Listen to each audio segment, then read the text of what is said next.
evening, so we will begin. So we do have, the time is 6:01 p.m. Time scheduled for a workshop. Is that me? No, something else, okay. Workshop to review the Business Improvement District Ordinance for downtown Caldwell. So this is, again, just a workshop. There's no decisions being made tonight. This is just kind of to gain information, some questions that have come up. I know that Steve Jenkins and Philly Morales have kind of a presentation they can put together. Others know we'll take some questions from some of those people from the downtown business owners, as well as any questions from council. So I'll just kind of kick it off with, I know I guess you could say what brought this about was just some questions in regards to, that mic is really loud tonight. I don't have to get very close. So questions in regards to, the possibility of putting caps on how much can the BID go up from year to year. There is a cap that you can't go over $5,000, if I'm not mistaken, but there's not a cap on how much it can go up from one year to the next. Kind of what spurred that was just the incredible price increases we're seeing right now. I know we're hearing from 30 to 40% increase in property values from our county assessor. Those have not come out or official yet, I don't believe, but that's kind of the gist we're getting. So, which means that your BAD fee could go up 30 or 40% if you haven't met that cap yet. And so, from concerned business owners, property owners in the downtown, so that was a good time to look at that and see if it's appropriate to put, a cap on. So that's something that will be discussed tonight, and that would be a cap for up or for down. So it helps in those years for those property owners to know it can't go over that certain percentage. It also helps the BID to know it can't go down more than that certain percentage. So it would go both ways. There was also discussion, I'm sure this will come up tonight, any questions from council as we go through this about the makeup of the Business Improvement District Board, if that should be a requirement that you are in the BID to be on the board, or if you feel it's appropriate to have people outside of the BID on that board, or if it's important that they are paying in those fees or dues to be part of that board making those decisions. And then also, as far as the BID money, when it's spent on things like that. So, and I won't get into too much of that, but I know that we do have kind of a presentation. So that's kind of the gist of tonight. And again, like I said, there's no decisions being made this evening. This is informational. To kind of just bring us up to speed, myself and the city council on that, answer any questions they may have, and try to answer some of yours that are here from our wonderful downtown business owners that keep us going in the downtown. So we can do everything in the world that we want to, but if we don't have these amazing businesses, people willing to invest in our downtown, then it's not going to happen. So we appreciate you and appreciate you being here tonight. We're excited to hear from you in regards to that and what we can do, what we're doing good and what we can do better. So with that, I'll turn it over to Mr. Jenkins.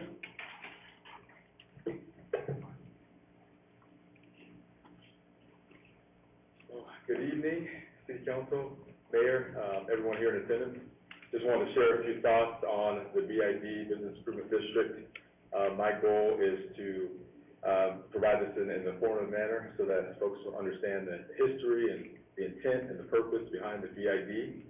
There's a lot of confusion. I know for me in particular, coming in, I wasn't certain as to what the functions of the BID are, and it's important to lay all the details out so that everyone's on the same page.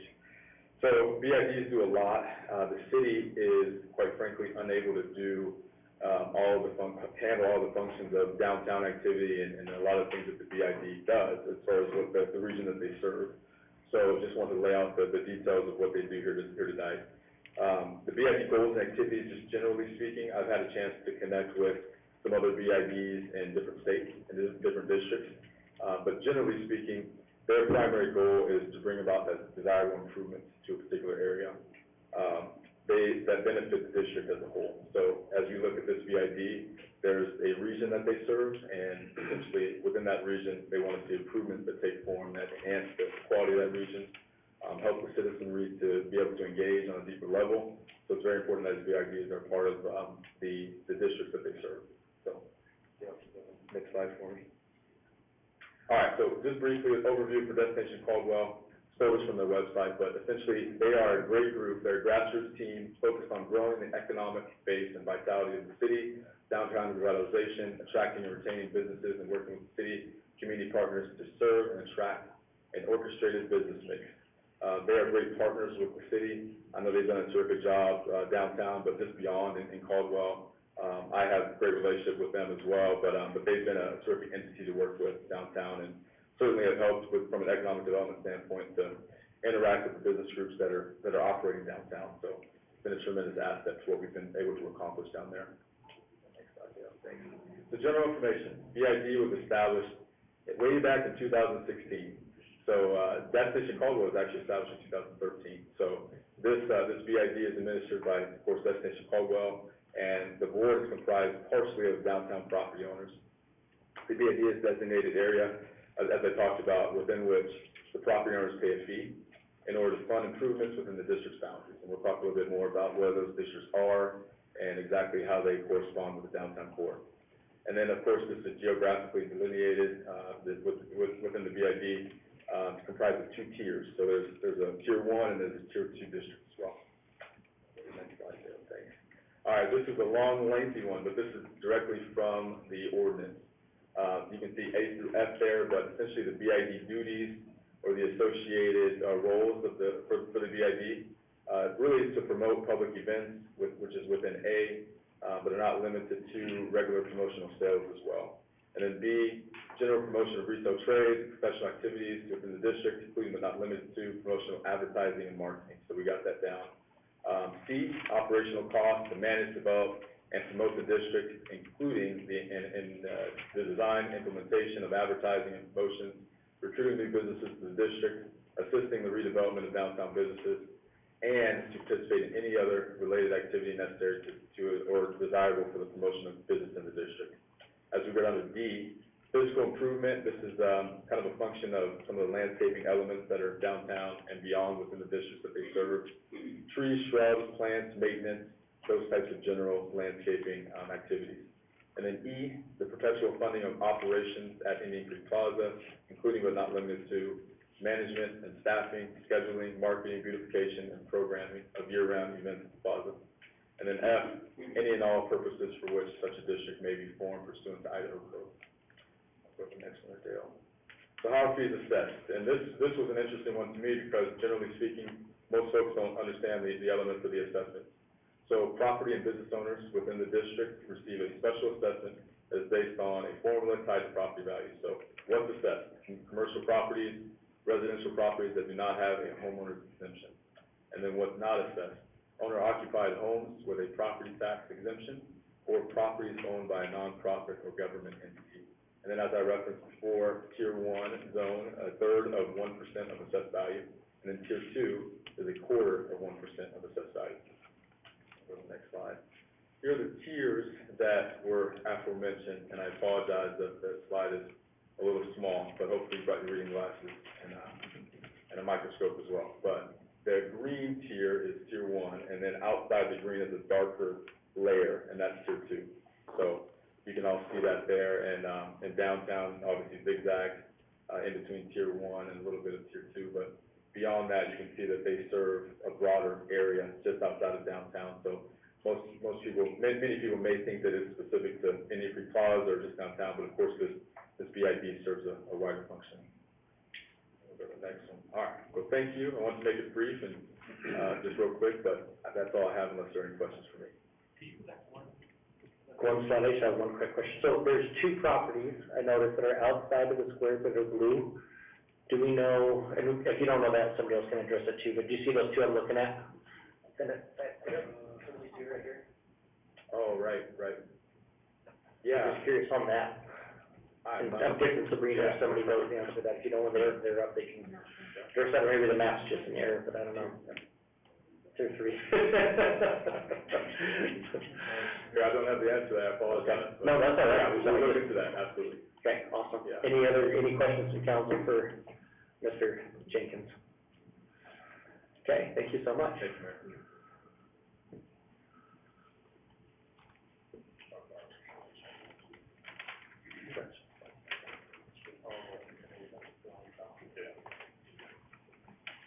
Thank you, Mayor, Council. I'm going to touch very briefly on the spreadsheet here. This is a tracking spreadsheet that we do in finance. This is a spreadsheet that is developed each year by BID based upon assessments that they get from the county. So if we could just scroll down, please, so we can see some totals here. Here we go. So here is just showing you what the billings have been since the inception. We started in 2017 with our first billings.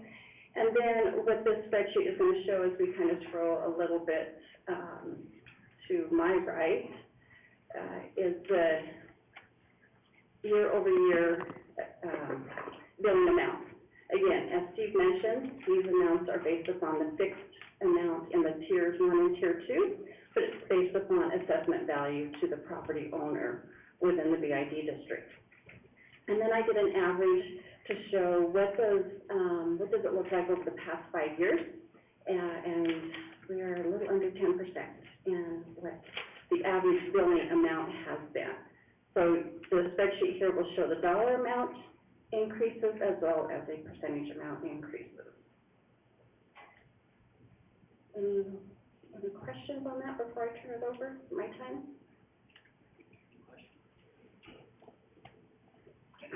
Thank you.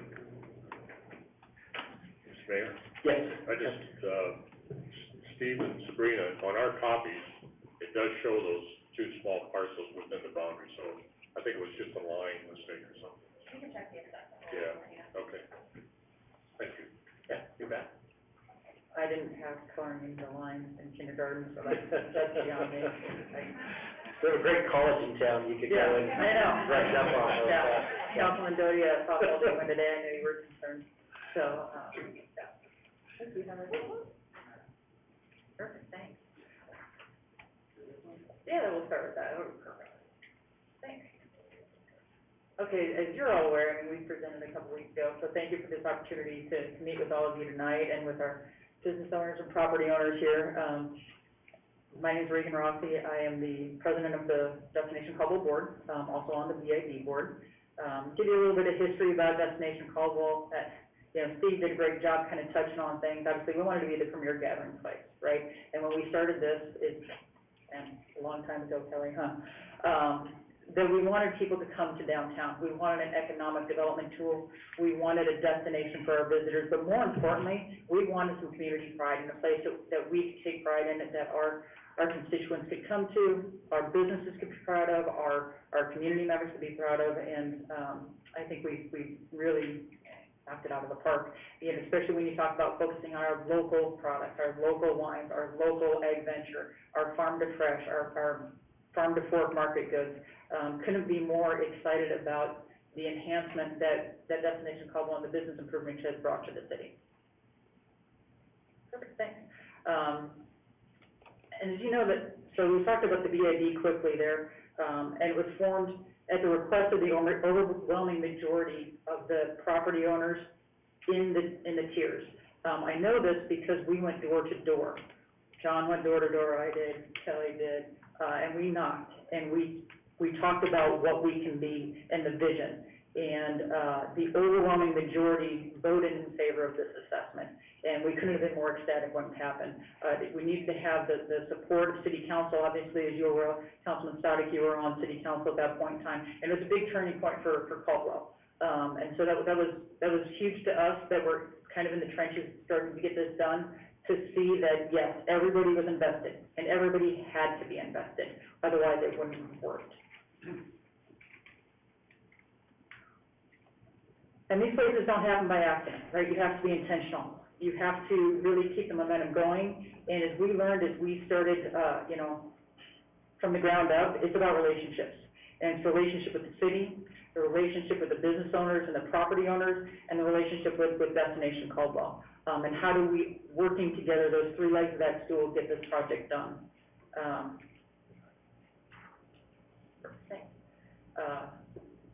And then where we started to where we are now, right? That was not very long ago. That was 3.5 years ago we opened, 2 of which we were in COVID. Councilman McGee and I have talked about this, like, look at us now. The small businesses in downtown, they're core to what we're doing. They're core to the growth. They're core to supporting our community. We couldn't be more proud to be an integral part of that. Obviously, as you know, starting tomorrow night, we've got the farmers market. We've got bands coming downtown. If you were here Saturday night, it was awfully busy. I made the mistake of not making a reservation, so I didn't eat. Nobody's ever accused me of being real bright. We couldn't be happier with the progress that we've made, and again, those three pillars are instrumental to what we're doing. And one leg of that goes away, we can't function. Okay. Next, please. We reviewed this budget a little bit ago, last time we presented, in April, and just a quick reminder, you know, that $275,000 from the BID is one component of what we do. We can keep moving on from there, that's pretty easy. But the branding recommendations, okay, when we started this project with Roger Books, it was about telling our story. And it wasn't just telling our story, it was changing our story. We had to change the narrative about Caldwell. We had to change the narrative about who we are, what we are, and the impact that we're gonna have. You look at the recommendations, you know, we're honestly, we're right to that downtown beautification part in terms of, the green team, and we'll talk about that here in a second. But really creating all of these opportunities for people to see our beautiful city and our community, have really come to fruition. And, you know, when we looked at this, it was kind of an arduous task to sit there. It was about a week we sat with, Roger Brooks, and we just said, my gosh, how are we gonna get this all done? But with those three pillars, we've got it done. Again, preserving our heritage, the ag venture. I mean, that's who we are. That's where our roots are. That's where we're grounded. And that's really important for us to remember. Obviously, as you know, we're a 501c3. We're a not-for-profit.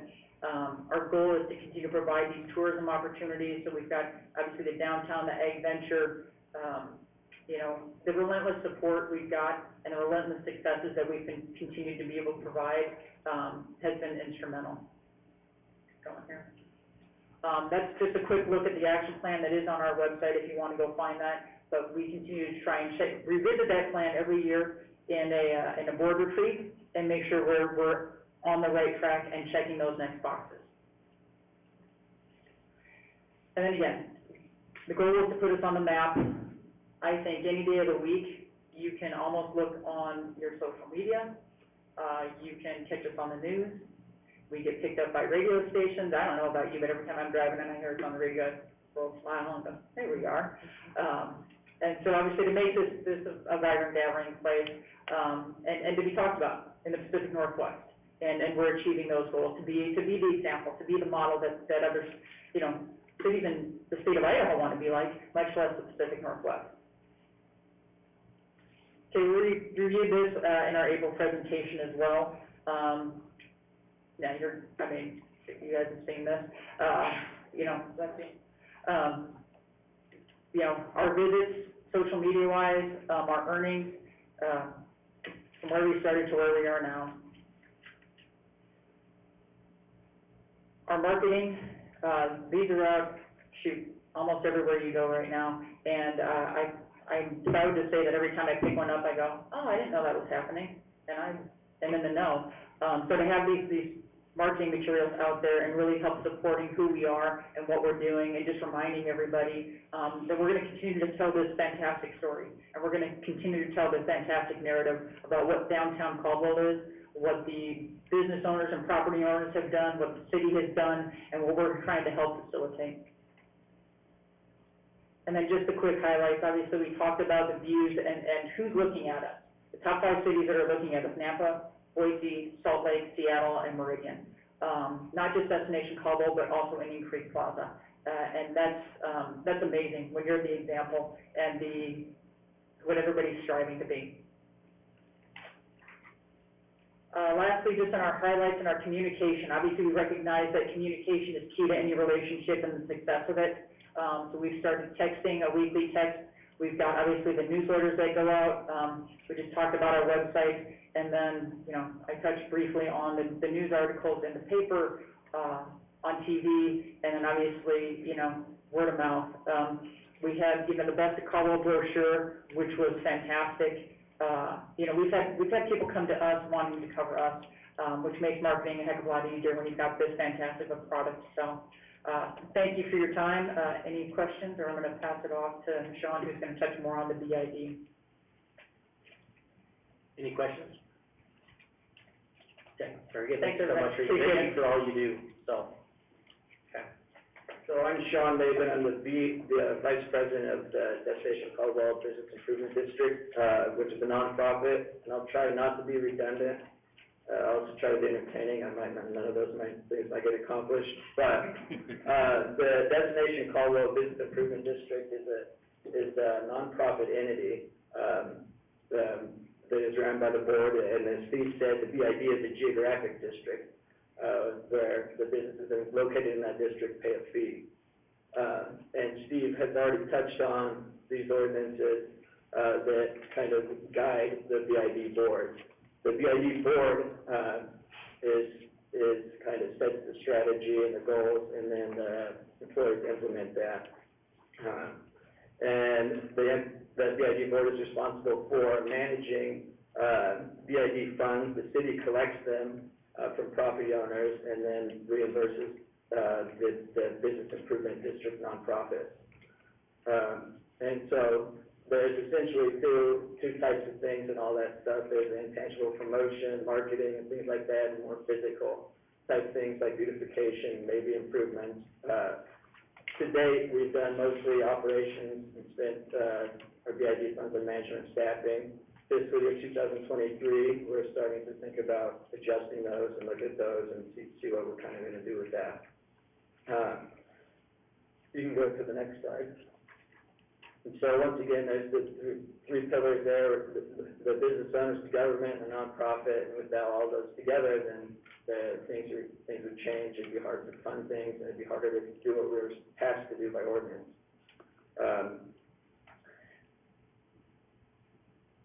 And so the board is made up of a great breadth and depth of knowledge and expertise of people that volunteer their time.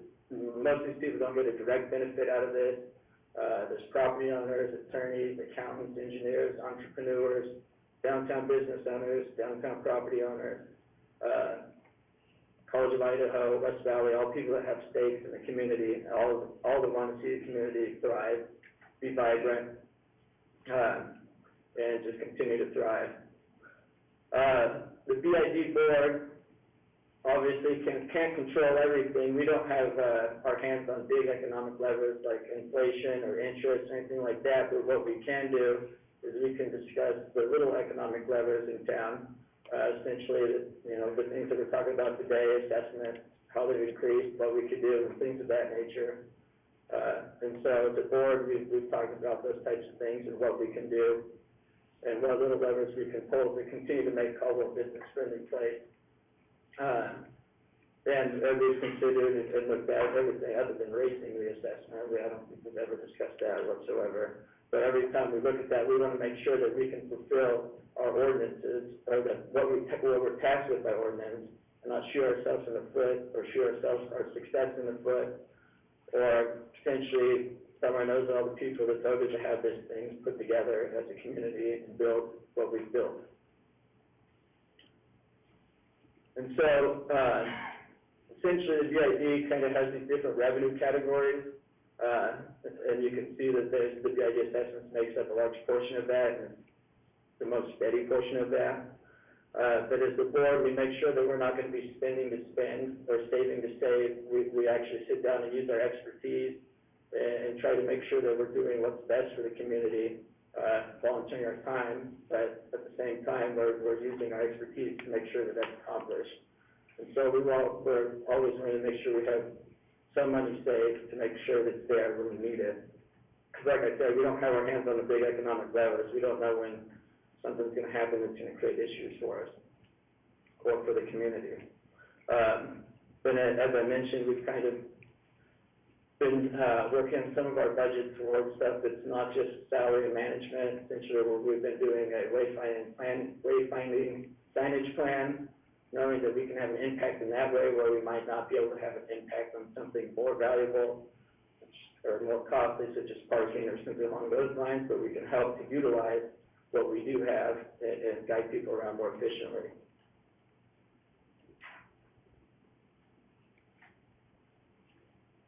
And so here's kind of our expenses that we have, along with DC, and personnel is one of the highest expenses. Takes a lot of manpower and lifting to accomplish what we have to accomplish and what we're tasked with by ordinance. planning and creating programming. And then I think the one thing, even though we have a breadth of expertise, we don't just want to do, we just don't want to tell. We want to listen, and we're all smart enough to know that we might have blind spots, right? So we've tried to open up multiple lines of communication with business owners and property owners, which isn't always the easiest just because there's not a lot of information on business owners when they come to town. So Sabrina has worked pretty hard to start the base of that, and I think Ophelia has added to that, but we now have a text notification system people can sign up for. We have online, we have newsletters, we have a business advisory committee where we've put together, obviously we can't fit every business in the same room, but we've tried to make it as diverse of businesses as possible. Tier 2 service areas, Tier 1 restaurants, as much as we could.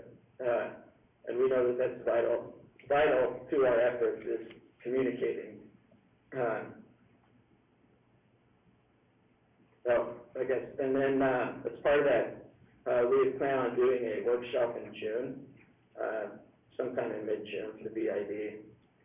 Maybe probably a couple of days because we have the same issue. If we have something in person, people can make it a certain day. They can make it another day, so a different time and a different day.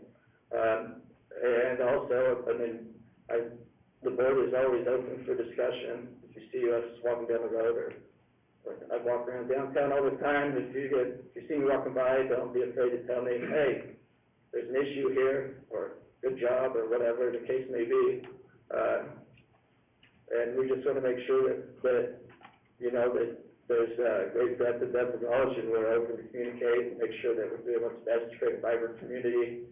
And none of us think we're in the 8th inning, none of us think we're in the 7th inning, we're in the 2nd inning, right? And we just want to continue to make things better and brighter and do what we can to improve the community. Any questions for any council members? Okay, very good. I think you're saying it all for you, Sabrina. No, I really just wanted to open up if there was any questions. I think our Destination Caldwell president and our BID vice president covered it well. A lot of that first presentation you'd already seen, but we know we have other folks in the audience. But really to see if you have any other specific questions for me that I can deal with, not. Councilor Whatever. Well, he's working on it, Mike. We did bring some more of these frequently asked questions. So these were mailed out to the property owner's address and the actual physical address when the assessments were sent. And they link up how to sign up for newsletters, the website to sign up for more things, as well as all the ordinance information. So we'll leave these up here.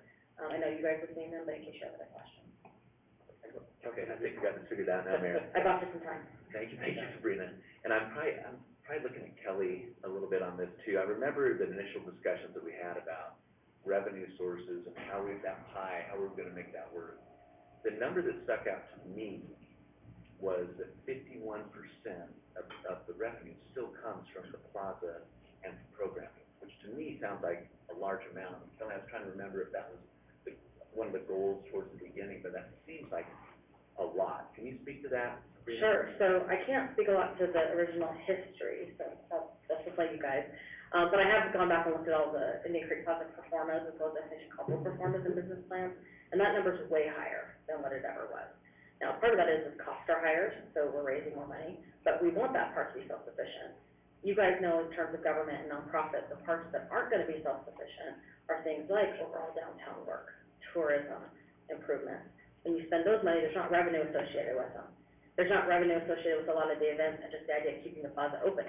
So when it's just open and there's kids playing splash pads and it's business seating, that's not a revenue generator. So we have to know that we're doing some business units of our work that makes money, and other business units of our work are the outcome, the hard work, right? So those are kind of the balances, even things like our 4th of July kids event. We're not making money on that, but we know that because we're gonna make money in other parts of our events that balance it. So those are kind of the balances. So actually, we're well performing. Actually, our revenue diversification is much higher than expected, and we wanna continue that. One thing that I don't believe Shauna Regan mentioned, but our budget assumes a large degree of community fundraising still, and business fundraising, which we've been kind of slow to kick back up because we were trying to be respectful in terms of COVID, renewing pledges, those types of things. But But that's the part of idea that we're in the second inning, right? Is we have to keep collectively telling our story because it takes all of those revenues. Any other questions? Sabrina, I was just curious, I looked at the sponsorship there and didn't see anything on potatoes. Yeah, so we didn't list out all the sponsors from every event. Those are kind of our overall sponsors. But you're right, this year, a lot of the hops festivals, potato festivals, and commissions are all involved. We've had an amazing response to our individual plaza event sponsorships this year. We actually changed the language, we call them partnerships. And we've been very intentional and very selective about the folks that we bring in to help sponsor us. What does that mean? And so, yes, they've been one that have really come in, as well as like the Hops Commission, 4-H, all sorts of different agricultural phases, so we're really lucky. They won't all fit on one slide, so Oh, I think Regan talked about that, and we said the 3 slides, pillars a few times. Part of that is being a 501c3, have the ability to leverage. So that $275,000 of the ID fund is really leveraging the ability to then both have income from the plaza and have income that are donations from people and businesses. Because I did call Frank Muir from the Idaho Potato Commission, so I hope he got back to you guys, and did he? Yeah, Melissa's been talking with him as well, some of the other, you and I have talked about, there's a whole bunch of different agricultural type commissions that are very interested in what we're doing, and so that's a great place to do that. Okay, thanks. Thank you. Any other questions? Okay, very good. All right, So much. mine was the shortest. So now, kind of open it up to any of those in the audience that'd like to come and speak. We would ask, we do have 25 minutes or so, but we do have a lot of people here, so if you do come up, just if you could take 2 or 3 minutes, and then stand for any questions that the council may have. So if anybody in the audience wanting to come and ask any questions of the council, or anything that was presented, any questions on any of that, or anything of that nature. So come on up, so. And if you don't mind just stating your name so we know who you are, and then. I'm John Koch, Vice President of Koch Incorporated. We own multiple properties in the district. One of the things that I would like you guys to consider is that the BID, we signed up for joining the BID when it was initiated. Like I said, we have multiple properties. We're probably paying right at the $5,000, but a year by the time you add all of our properties together, which is a little frustrating that we aren't exempted in this room because we've got a whole bunch of little ones, and that exemption doesn't apply to us. But anyhow, I would like you to consider this whole arena as business, and a business doesn't get fed free money from a tax base. We supplied you the money to get started. We gave you seed money, in my mind, to get this started. And I would like to see you say, okay, let's put a sunset on the BID and run this whole thing as a business, just as I run my business. I don't get free money to keep my business going, but do fundraising, run the plaza as a business, and make it work. You already are, and we're really pleased with what you've done, and we were glad to support it for these years. But I think there comes a time when it needs to be a business and self-supporting and doing what it needs to do as its own entity without subsidy, and or do it with fundraising and donations and stuff that way, but not as a taxed entity. So I'd like to ask you to consider that and not cut it off tomorrow, but 2, 3, 4 year time frame of tapering it down with a plan and do that. So I'd like to ask you guys to consider that. Questions? Yeah. Any questions? Okay, so I might not have one for you, but Sabrina, you might get your mic time that you wanted. Want it or not, it's coming. Has there ever been any discussion on that, like sunsetting it after 5 years, 10 years, anything? Has that ever been, like, talked about? Has that been like a goal, let's get to where, or is it more, let's try to keep the cost down and use that? What's kind of been the thought or of that of WAD. Mayor and Council, I can only speak for the last 17 months of conversation. In that conversation, no. And part of that is when you read the ordinance, it was talking about ongoing operations and funding. I think we have tried to diversify that, as well as there's been increased demands on what do we spend that on, right? So we all know that even just salaries have gone up 20% in the last 18 months of the market. Sound costs have gone up 30%. Beautification. So I think part of that is it's one of those stools. If we were having this conversation in 4 or 5 years and we had more years under our belt, you know, we have 5 years of assessment, 4 years of actual expenditures, 2 of those years were COVID. So I think that we have to realize that our baseline of what that looks like, we may not know enough, right? Again, second inning, if we're in the 7th inning, that might be a great time to have that conversation. One of the ones that we modeled after is Rapid City, South Dakota. And we've actually had some recent conversations because I was back in Rapid City and talked to their new executive director. They're about 7 years in front of us. They've actually kept increasing their BID, actually the assessments, because they're doing more things. So they're doing more of the things that perhaps is difficult for the cities to do, more of the flowers, more of the cleanup. You've seen our team out spray walking sidewalks, right? So I think that's the balance, is there more of a demand for more services at the same revenue, and what's gonna happen with community fundraising. Those are things that we just don't know because we're pretty fresh out of a really challenging economic time. So we haven't had those conversations. I don't know about when it was first set up. I think that if it had been when it was first set up, it would have been part of the ordinance conversation. Maybe Councilman Static can answer that. But I think we need to have that conversation a little bit further down the road. Perfect. Any other questions? Can I go all the way back to 6? I would say close, just say so. Unless you wanna get more steps in, yeah, you're fitting it on. There you go. Okay, anybody else that'd like to come in? Any questions for the council, any comments, or? Yes, please come forward. Don't be shy. That's what we're here for. Well, I didn't expect that, I actually wasn't gonna speak or anything, but I'm Andrea Espy, and I'm from Idaho. And, I'm lucky enough to get to work with Destination Caldwell and Indian Creek because we're a sponsor on a lot of their events. Our brokerage has their office there at Indian Creek on the backside of Good Spoon. So, I could say personally, my husband and I are both real estate agents. We have planted family after family after family on this side of the valley in the last 5 years, and homes of Idaho in excess of that, hundreds probably. We hear all of the time, Caldwell, and I say, Caldwell, and they go, well, Caldwell, and I go, look it up.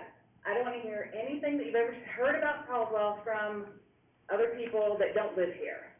And then they look it up and they go, oh my gosh, wow, look at the difference 5 years makes, right? And so I just feel like the way that Indian Creek and BID and Destination Caldwell feeds into it is such an amazing, amazing thing, and we hear it all the time. The people that have moved here, they don't know the difference. They just think it's amazing. So if for some reason that wasn't here, I mean, I can't imagine where else they would live because they only want to live on this side of the valley. They think it's the up and coming because it is.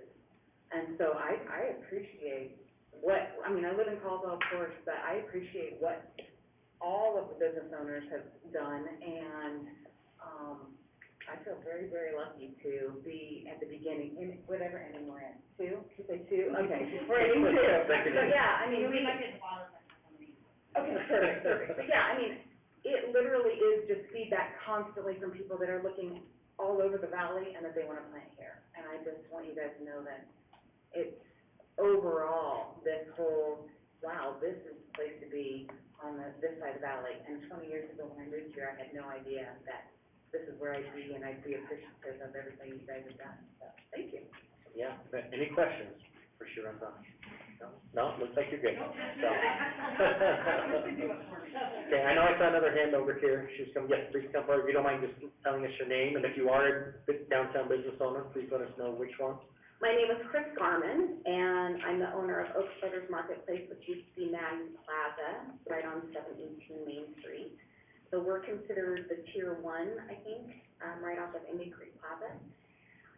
Really, my very short comment would be that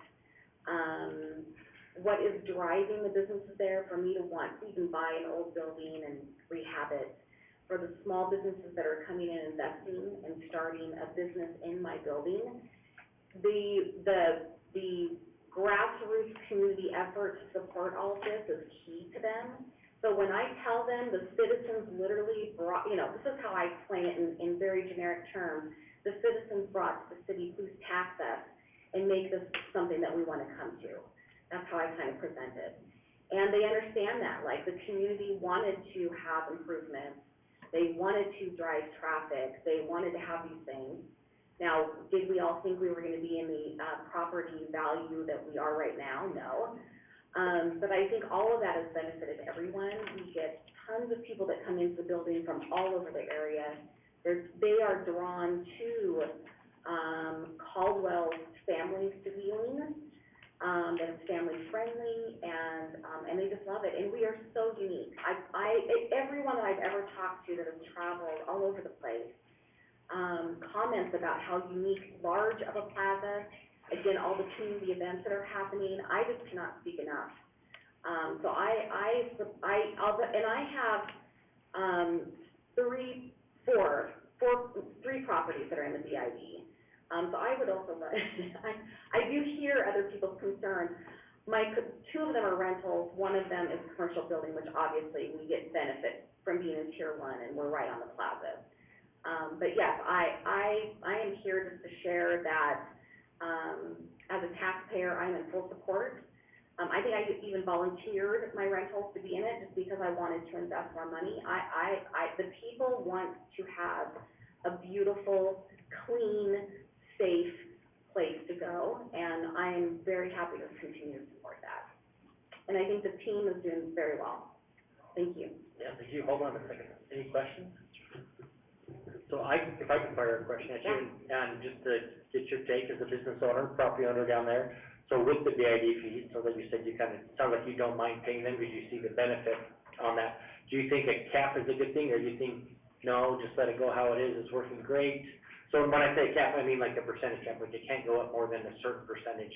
So if your value went up 20 or 30% from one year to the next, the cap would stop at a certain percentage. Do you think that's a good thing, or do you think it's better how it is and just let it go and use that money to just continue to beautify the plaza in downtown Caldwell? I hate to say it, but I'm a spender. Like, I really don't want to cap because I know the potential. Right now, this little project is this big, and we have a very large Caldwell, if you think about it. And so, even within the BID, it hasn't all been touched. So to me, I think continuing to invest in it should happen for a lot longer. I don't think we're even close. So maybe in the future. Yeah, this right is like now, remodeling your go. bathroom and not touching anything else in your house. You know what I mean? Like, this is, we are in the core of everything, but to be able to like continue and, like Sabrina had mentioned, the cleaning, it would cost me more to have someone clean my sidewalks, really annually than it would cost me to just pay the BID. And I'm getting way more of the value out of that with the BID. So for me to have additional lighting, to have signage, hopefully to continue the conversation on parking, all of that drives traffic and provides value to the people that are in the building. And I always have to promote my little building here, but the exciting thing I love about it is that all the spaces are 1,000 square feet or less. These are people running very small businesses. And so everything that we can do to help them, I am 110% behind. So for me, I would say continue it. Is there a cap on property appraisals? I mean, I just have so many more questions to give you other than that answer, but at this point, I would say no, I'm for it to let it go. No, I appreciate that Yeah. very much. And you've done amazing things in that building, so it's noticed. And maybe one last, are you related to Sean Carmen? Yeah, so Sean's my brother-in-law. Okay. So I'm married to his older brother, Greg. Very good. So my brother went to school with Sean, they played basketball. Yeah. So, okay, excellent. Thank you so much, appreciate it. Thank you. Anybody else? Yes, Mrs. Jenkins, please come forward.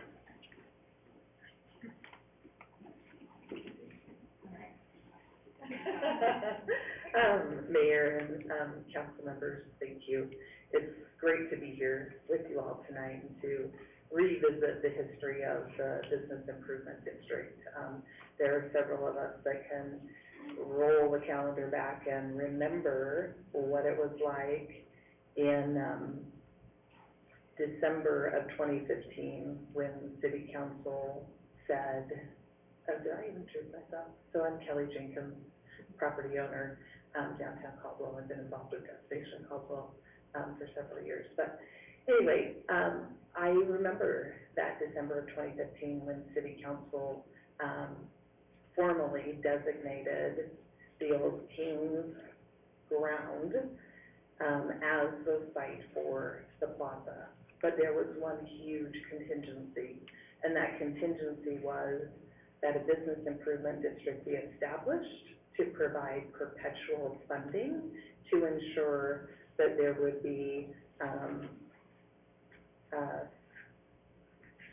property owner interest and somewhat skin in the game to make sure that the plaza was a success. And that was a huge undertaking at that time when there was a vision and a hope and a dream and zero guarantees that we would be here today with this amazing success story.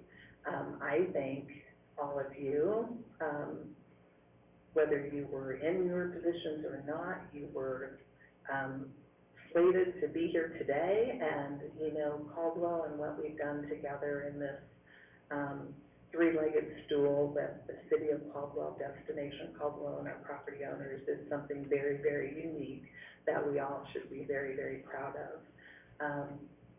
I know it takes a lot for Destination Caldwell to continue to manage the plaza and create this active, vibrant downtown, and for our city economic development to work the way they are to attract new businesses and to continue to grow out this community in a way that really leans on our brand as an ag community. It's a wonderful thing. Are there some improvements that can be made or a few slight changes to the district? Absolutely. We have just barely, hopefully, pulled out of COVID. And, you know, I think given that, there's opportunities to look at maybe doing some assessments internally on, you know, where do we go from here with the district, beautification-wise, specific projects, marketing that will help continue to create this premier gathering place in the state of Idaho that's known throughout the Northwest. As a property owner with my husband that has multiple properties in downtown, I would lie to you if I didn't say I wouldn't mind seeing a $5,000 cap across property owners that have multiple business or multiple locations. Ours has well exceeded $5,000 a year, and so you know those types of considerations would be something that we'd like to see, and you know, kind of go from there. But I think the business improvement district is very successful. I think the success of the plaza and what is underway with creating this new Caldwell, we have to have that district in place to continue the forward momentum. I think if there was a massive change to that, there could be some consequences that none of us want to be a part of. So anyway, I'm super excited to be from Caldwell. I love bringing people to Caldwell. I love what we have going on. It is a dream come true, and often walking downtown and seeing masses and masses of people, you just want to pinch yourself and say, wow, we're here. And when you know, stumble across somebody from Ada County and Boise and they stop you and say, where's the best place to eat? We've heard about, you know, this place and that place, and all of our friends are telling us we got to come to Caldwell. It's just a wonderful, wonderful story, success story. So I thank you all for all that you're doing to lead and guide our community. Our property and business owners are amazing. We are blessed. Any questions for me? Thank you. Any questions? I'll just say thank you for all that you've done. You've been there, like you said, since the beginning, and so it's, you know, the stories like you that have really made it what it is today. And I agree, it's an amazing place down there, and without your vision, I know Councilor McGee was a big part of that, Carrie Smith, who's not here with us tonight, but so many people, so many others that keep going on that did so much and saw the vision and saw it through. So thank you for all you've done. So Happy for you. Okay, anybody else? We do have a few more minutes, or maybe actually, sorry, we just ran out of time, sir. Perhaps on the answer. You might as well go back. Mayor, council president, council members all you visitors. I'm Corey Turner, operations manager, facilities manager with Destination Caldwell. I was hired when I was in the dugout, I guess you can say. Something happened this weekend that it was very heartwarming. I was checking IDs, putting wristbands on people. The amount of people from out of town was amazing. Oregon, Washington, there was a couple that were here visiting, looking for homes, from Pennsylvania. Yeah, it's vibrant downtown when we have those events. I just, appreciate everything you guys have done for us, everything everyone else has done for us. You saw the budget there, a little over $180,000, for operations. That's skeleton of what we need downtown Caldwell.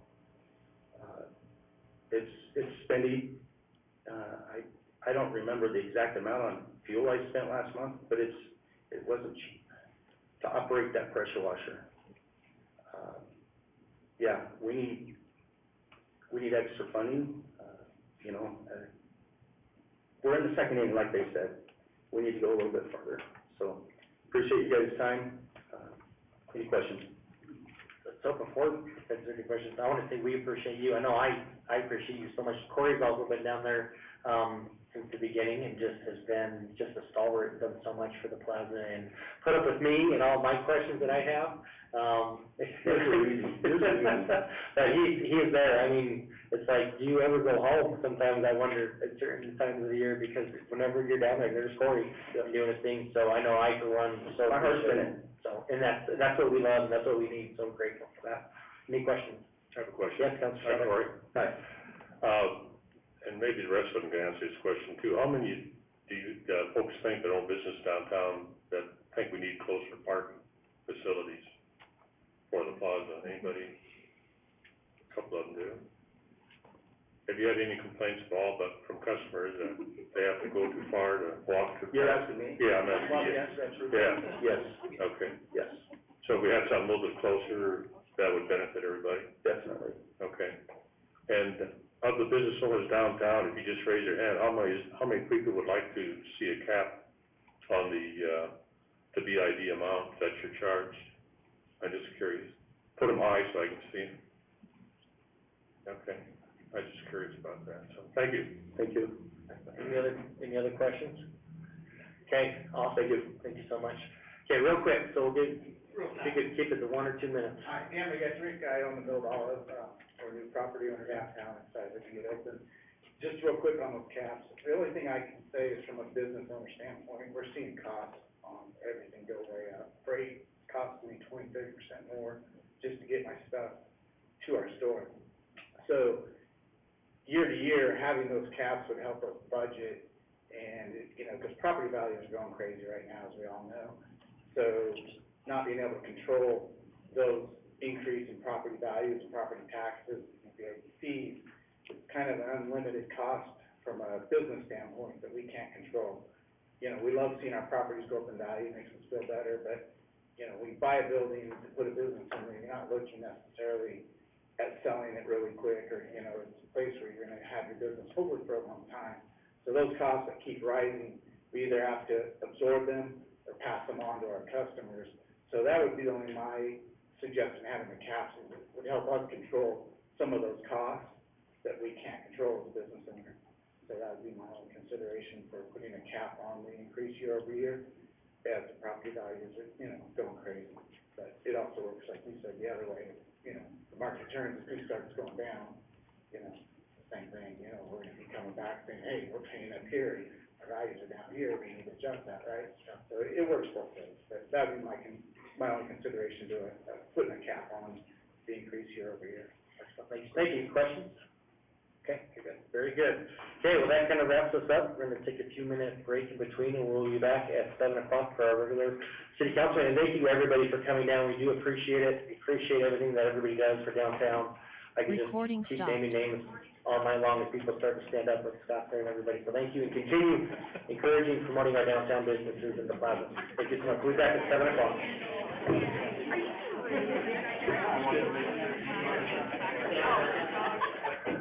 Presenting Pastor Brian tonight, so thank you for the opportunity. Jesus, talking to his disciples, said that a good leader is a good servant, and a good servant, main points are integrity and humility. And as we pray tonight, we just thank God for those things in the people that lead us. Gracious God and Heavenly Father, Lord, as we come before you tonight, and we begin this meeting, and take care of business for this great city and the people that they're in. We just praise you that these people have stepped forward, taken their time, their energy, their knowledge to serve the people that serve you. Father, we praise you. We thank you for being in our midst. In Jesus' precious name, amen. Amen. Thank you. I pledge allegiance to the flag of the United States of America and to the republic for which it stands, one nation, under God, indivisible, with liberty and justice for all.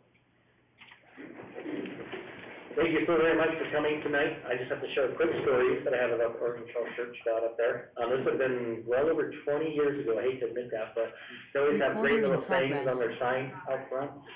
And I remember one day, as I was headed to Purple Sage Golf Course, it said, "Don't pray for rain and then complain about the mud."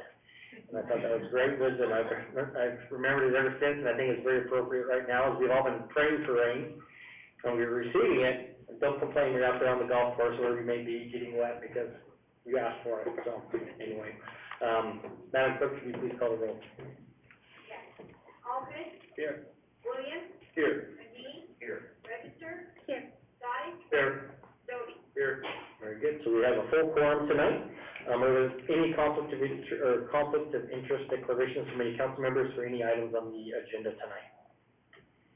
Okay, so we do have one special presentation tonight from our golf board, and I believe, yes, okay, please come forward. Obviously, you're not Zach, so if you just let everybody know who you are, just in case they don't, and then give us your report. I believe we have a PowerPoint presentation as well for that. So good evening, my name is Jean Kreitring. As president of the Caldwell Ladies Golf Association, I also serve on the City of Caldwell Golf Board. I have served in both capacities for over 4 years. I'm excited to share with you the positives within our strong and involved golf community. And the strength of our golf community is amplified because of the positive influence and open communication shared from the golf board. Within our golf community, we have the senior men that are active at Fairview, Caldwell Ladies Golf Association, which is active at Fairview and Purple Sage weekly, Caldwell Men's Association, which holds various tournaments and fun nights at both courses, as well as weekly play at Purple Sage, and the Junior Golf Association. All told, just looking at those 4 golf associations or organizations within Caldwell, it is encompassing well over 400 members. The golf board is the line of communication between the volunteer members and the associations. So the golf board would like to thank the mayor and the council for their continued support, especially in working with the streets department to improve the cart paths at Purple Sage. It is really nice to be able to walk or ride on smooth paths. It makes a statement that the city is focused and supportive of course improvement. Since I like to be informed, I took on the unbelievable task of reading all the golf board minutes that are on record within the city's website. I learned that the focus of the golf board has changed over the years. It used to be the golf board deciding rate increases or various rules pertaining to the courses. Once the city took over full control and hired Brett Williams, the focus of the golf board changed, which was a fabulous financial move on the city's part. The golf board really didn't know the ins and outs of the budget, nor the daily operational intricacies or costs. Now the finance director, Carol Mitchell, works closely with Brett and Ken Wheeler, our superintendent, to make sure the course is financially sound. They have made money for the city of Caldwell. So what about the golf board? We are an advisory board, but more importantly, we are the lifeline of communication between the staff and the golfing community. Looking at a prime example of this necessary communication, when the golf course and maintenance department were in serious need of workers in August of 2021, the communication at the golf board meeting was relayed to the golf community. I sent an email out to the Ladies Association the very next day. Due to that communication, they were able to hire ample individuals. Do you realize that 5 pro shop employees alone are from the Caldwell Ladies Golf Association? And several of the maintenance crew are a direct result of the outreach from the Ladies Association. That's how passionate your golf community is about helping with upkeep, maintenance, and support of the golf courses. Besides stepping in as employees, there are other examples of the drive, determination, and passion in making sure our courses continue to be the gems of the Treasure Valley. In 2019, Golf Board member Sue Cushlan envisioned a tree fund as a way to replace all the trees that were lost due to disease or need for removal.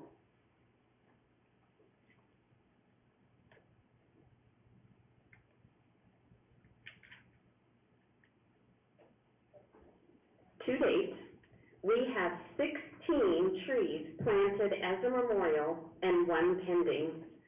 Total, though, due to her efforts, 30 trees have been planted at no expense to the city. In partnering with the CLGA and their monetary donations, Sue contracted with Kendall Hopkins to purchase 20 of those trees at a considerable discount, and Kendall donated the installation. Total raised was $4,500, and there still is $839 in the fund when a tree or 2 is needed. Besides financially supporting the tree fund, the CLGA has purchased kitchen equipment, tables, and most recently painted the ladies' bathroom at Fairview. It was through communication at a golf board meeting that the ladies requested permission to paint. The last time the bathroom was painted was 2012, a questionable shade of grass green. Can you advance 2, please? With the ceiling taking on the same dark green hue. Through the efforts of 5 volunteers, we removed the wallpaper, scrubbed the walls with TSP, rinsed, applied a primer, then painted the walls with a very light shade of a grayish green. The CLGA purchased a new ceiling vent and etched metal placards for both the men's and ladies' restrooms. One member worked diligently to hand sew new curtains and install a clock. All in all, the bathroom is so inviting that many have wondered if we could hold our next meeting in the bathroom. All of this was accomplished with the city only purchasing the ceiling and wall paint. I donated the entrance paint and window trim paint. The CLGA is supportive of the community as well. We raised over $1,400 this past Christmas to purchase treats and gifts for the Meals on Wheels program. This year, our efforts supplied 152 seniors in Caldwell with Christmas joy. Just one. Right now, I am personally working on a beautification project for the area to the right of the entrance at Purple Sage. Yes, our community volunteers are willing to spend time and money to help the city of Caldwell because they feel valued and heard through the efforts of the golf board. Above and beyond the volunteer efforts, our various associations showcase our golf courses by hosting tournaments. And I don't want to go through all of these, so can I give these flyers to you, Mayor? Yeah. And you can share all this information. I have it with the men's, the ladies, the junior golf, all delineated on here.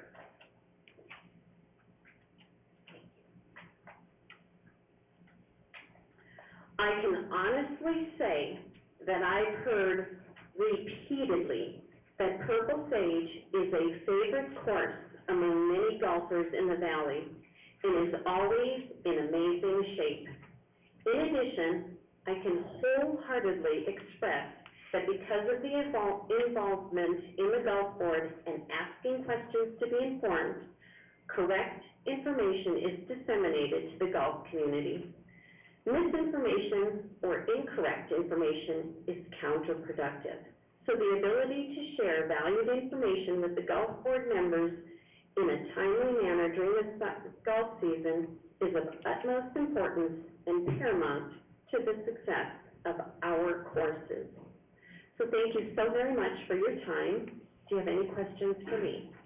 Thank you very much, appreciate that. Any questions from council? Mr. Mayor? Councilor Sonic? You know, I was at the course last week with some friends, and there was concern about the number of board meetings, that maybe there's not enough during the summertime. Is that still a concern, or? I believe you are looking at passing an ordinance at the next council meeting, looking at our request as a golf board was to have 5 meetings, starting in February and ending in October, and at least meeting every other month, which was a good way to communicate between the golfers and the golf board and the staff. And so, that I know an updated ordinance was sent to me this morning and to Zach. There's a couple typos. So I responded to that, and, but I believe you'll be voting on it at the June 6th. Okay, so there'll be enough meetings as far as the board's concerned then? Yes, That'll be satisfied. we asked for 5. Okay. And it says in that we can determine how many we feel are necessary. Okay, good, great, thank you. Mm-hmm. Yes, thank you. Yes, Gina and I had a great meeting on Friday. Thursday, Yes, that's right, Thursday. You had your tournament, So, you yes. had your tournament on That's right. Friday, and you saw how amazing the course was. Oh, yeah, it was great. Ken does an amazing job, and Yeah. Brad, they do so great. I know we have a new assistant superintendent out there, can't remember his name, but I met him, a wonderful young man. And then also, Sean Coffey. yep, so he does a great job, and Braxton Miller, our new assistant, all professional, so it's exciting up there. And yes, so we did pull that item from tonight's calendar, and I believe actually June 20th, if I'm not mistaken, is when, that we had put that, is that correct? So we haven't had it, it's official yet, but. Right, you said provided that it's, time. right, Yeah, you on said that. it could change, it wasn't set in stone, Yeah. but it Yeah. is coming up, Yep, yeah. it is with those things, and Right. we'll correct those typos, so. Okay, Very good, any other questions? Okay, awesome, thank you so much. Thank you for all so you do. Okay, so that's the only special presentation we have for tonight. Audience participation, is there anyone in the audience who would like to speak on a matter that is not on the agenda before us this evening? Okay, then we will move to the consent calendar. Now that we do have an amendment, that's correct. Councilor McGee, were you gonna make a motion for that amendment, or to move an item from the consent calendar down? Yeah, thank you, Mr. Mayor. We look at line item number 8, the resolution with the agreement with Spur Drive. I would request that be moved to new business. I understand that staff is available to discuss that. Very good, thank you very much. Yes, they are here to discuss that this evening, answer any questions you have. So we would remove, item number 8 to new business, and we will do that.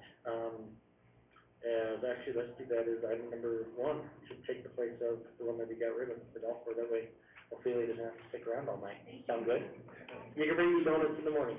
So we have a motion to amend the agenda, removing item 8 from the consent calendar and replacing it as the new business item number 1. And we have a second, so it's a motion from Councilor McGee, a second from Councilor Doty. All those in favor? Any opposed? Oh, we're gonna use the voter button and all of that? Okay, so we're gonna use your, do we all know about the voter button? Do we need that on these ones? Yes, We do. if you would take the time to use them for everybody. Okay, I think that's probably just for tracking purposes, then, is that correct? Okay, very good. Mayor, is that for voice vote and recorded vote? Sounds like it, so you can track it for us, so we'll probably just do that upon then. So, all those in favor, I guess, just make your vote, yes is the green, no is the blue, is the red.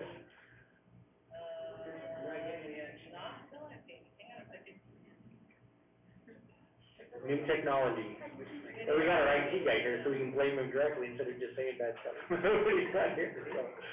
And thank you, Dale, for being here, by the way, so. Much improvement from the people that usually sit in that seat, so. Okay, now you should be able to vote, and let me get back to the screen. I promise it didn't work this way when I was, I don't want to close the note, go ahead and vote. But, did it give me, okay, did everybody push the button? 2 times. Yeah. For Brad. Councilor McGee votes 6 times to approve the motion. There we go, okay. It will make it quicker in the future when we learn how to do it right, so. Okay, so it passed, very good, excellent. Okay, so then we do have the amended consent calendar before you. We have a motion for the approval of the consent calendar. We have a second. So we have a motion from Councilor McGee, a second from Councilor Allgood for the approval of the amended consent calendar. If you would please vote. Do you see when everything's in right there? Okay, so we'll close the voting and just start that. Okay, I'll work out that, so, Okay, there we go, excellent. So that motion passes, very good. So the Mayor, if we could get Councilman Doty's, name in smaller font next time, that would be great too. Makes it so important, so. I'm not sure what, I'll see what I can do. Okay, excellent, so, okay, thank you very much for that. So that moves us on to old business. Action item 1, we only have one item under old business. This is considered corrected bill number 17, ordinance 3411, annexing a portion of property described as 14351 Moss Street and 0 Moss Street within the corporate city limits into the Caldwell Municipal Irrigation District with the request to waive the rules and pass on the first reading. Do we have, are you gonna do this one, Debbie?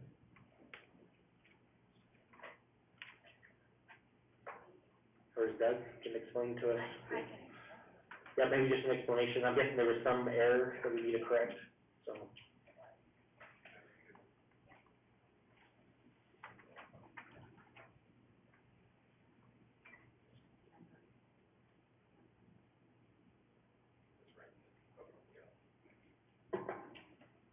Good evening, Mayor and Council. So, it may be difficult because the ordinance itself hold up, but I think I can explain what we cannot see it. When we do an annexation, we're required to have a description of, a description of the real property we're annexing. That's true for a regular annexation. It's also true for an annexation into an irrigation district. So this, bill originally was an annexation of certain property into an irrigation district. Well, one way to shorthand the legal description so you don't have to publish the super long legal description is to reference a recorded document with the county that already contains the legal description.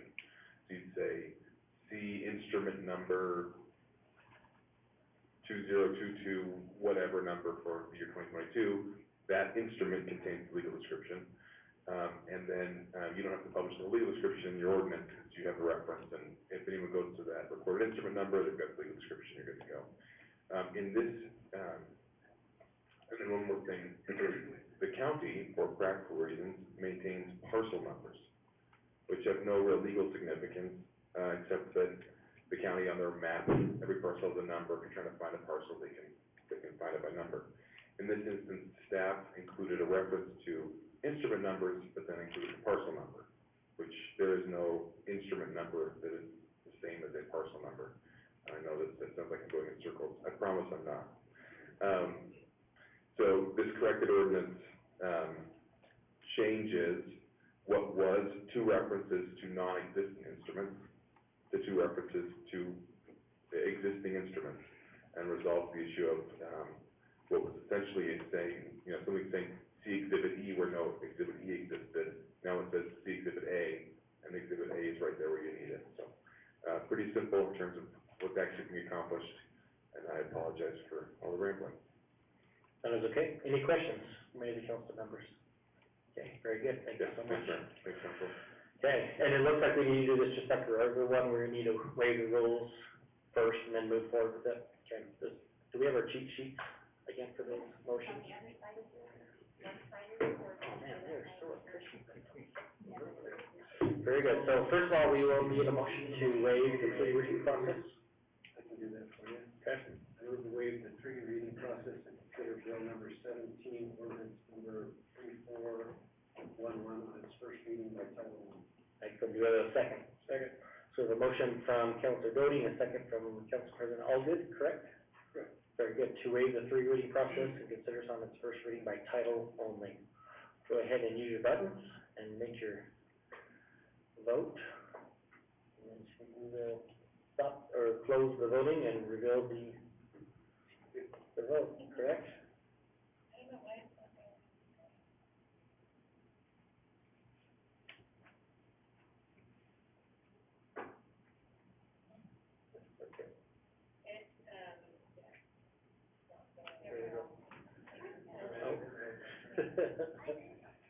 Okay, so we'll note that Diana Register is agreeing, Diana, or sorry, Councilor Register.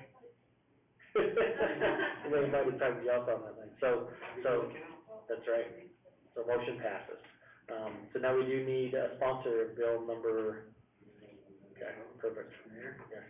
Move to sponsor bill number 17, ordinance number 3411, move for its passage by title only. And I read the red part and approve the summary publication.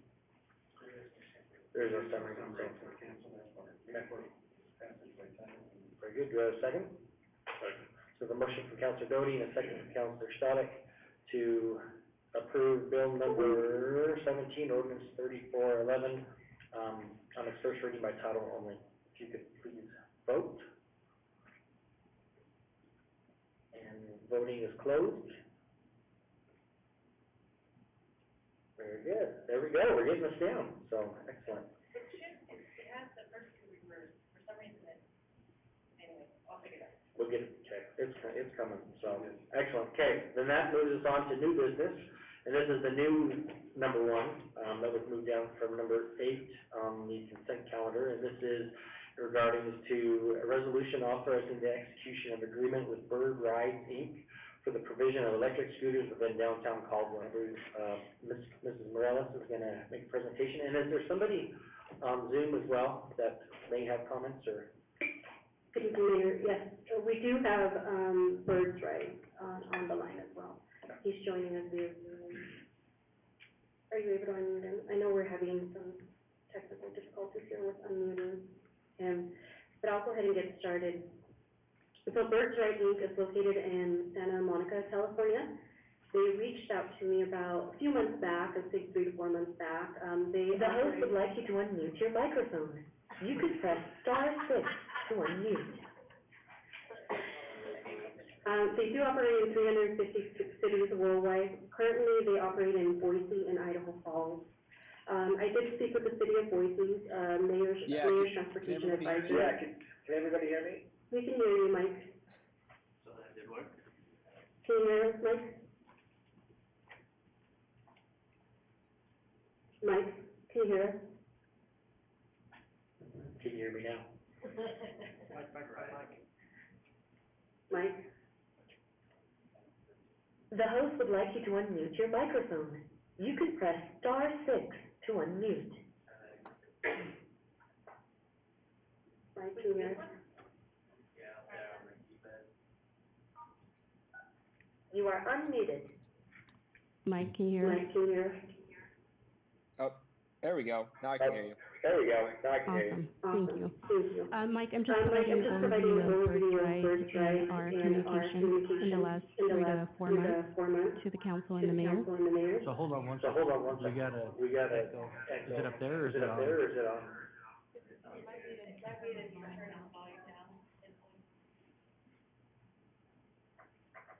Mike, can you hear us? Mike, can you hear us? Yes, I can. Yes, I can. Mike, can you hear us? Mike, can you hear us? Yes, can you all hear me? Yes, can you all hear me? Twice. Yeah, we're hearing you. Yeah, we're hearing you. We're working with our technology here. Mike, can you hear us? Mike, can you hear us? Oh, I think it's Yes. on. Okay, excellent. Okay, You can hear us? You can hear us? Yep, yes, loud and Oh, clear. perfect. Perfect. loud and clear. Awesome. Awesome. Okay, Mr. Okay, Morales, please Mr. Morales, please continue. So I spoke to the city of Boise, the mayor's transportation advisor, and Idaho Falls city clerk Kathy Hampton, and Parks and Rec director PJ Holmes. Both of these cities in Idaho have had successes with Bird. Idaho City has 250, and Mike, you can go ahead and correct me here. I believe this week you guys are launching an additional 100 scooters in Idaho Falls.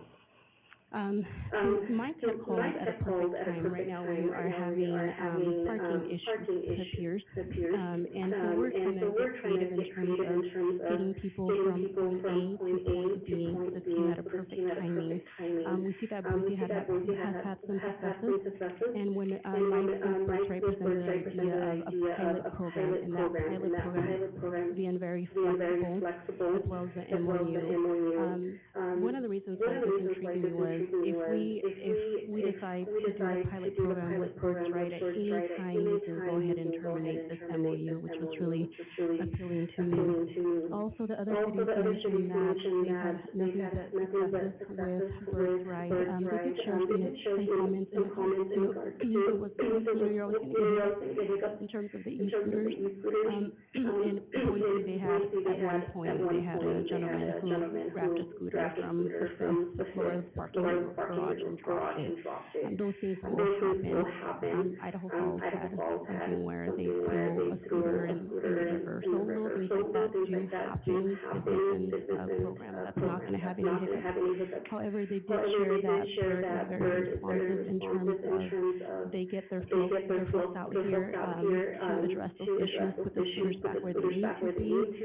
They do have a local fleet manager who will pick up the scooters and put the scooters back wherever we agree on these locations.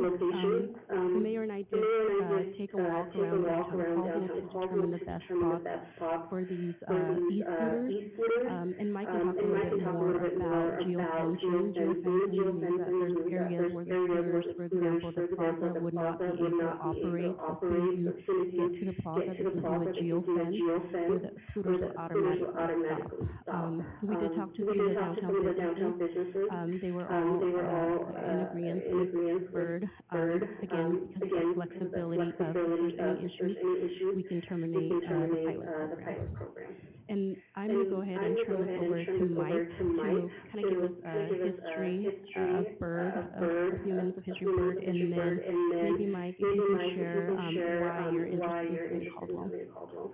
Yeah, absolutely. Just want to confirm one more time, everyone can hear me. Hear me. Yes, we can. Can hear you. Okay, excellent. Well, it's great, Mayor and Council, it's great to meet everyone. I've been working with the city staff on this program for a number of months now, and my name is Mike Butler. I run many of the city programs that we have specifically in the area. So we had initially kind of reached out because we had a lot of success in some, what I would say, comparable markets, and so it made sense for us to trial the service and bring this business to Caldwell, similar to the success we've had with dozens and dozens of markets of comparable size. So yeah, I think Affiliate hit on a lot of the broad strokes of this, which is, we would like to bring our service to town.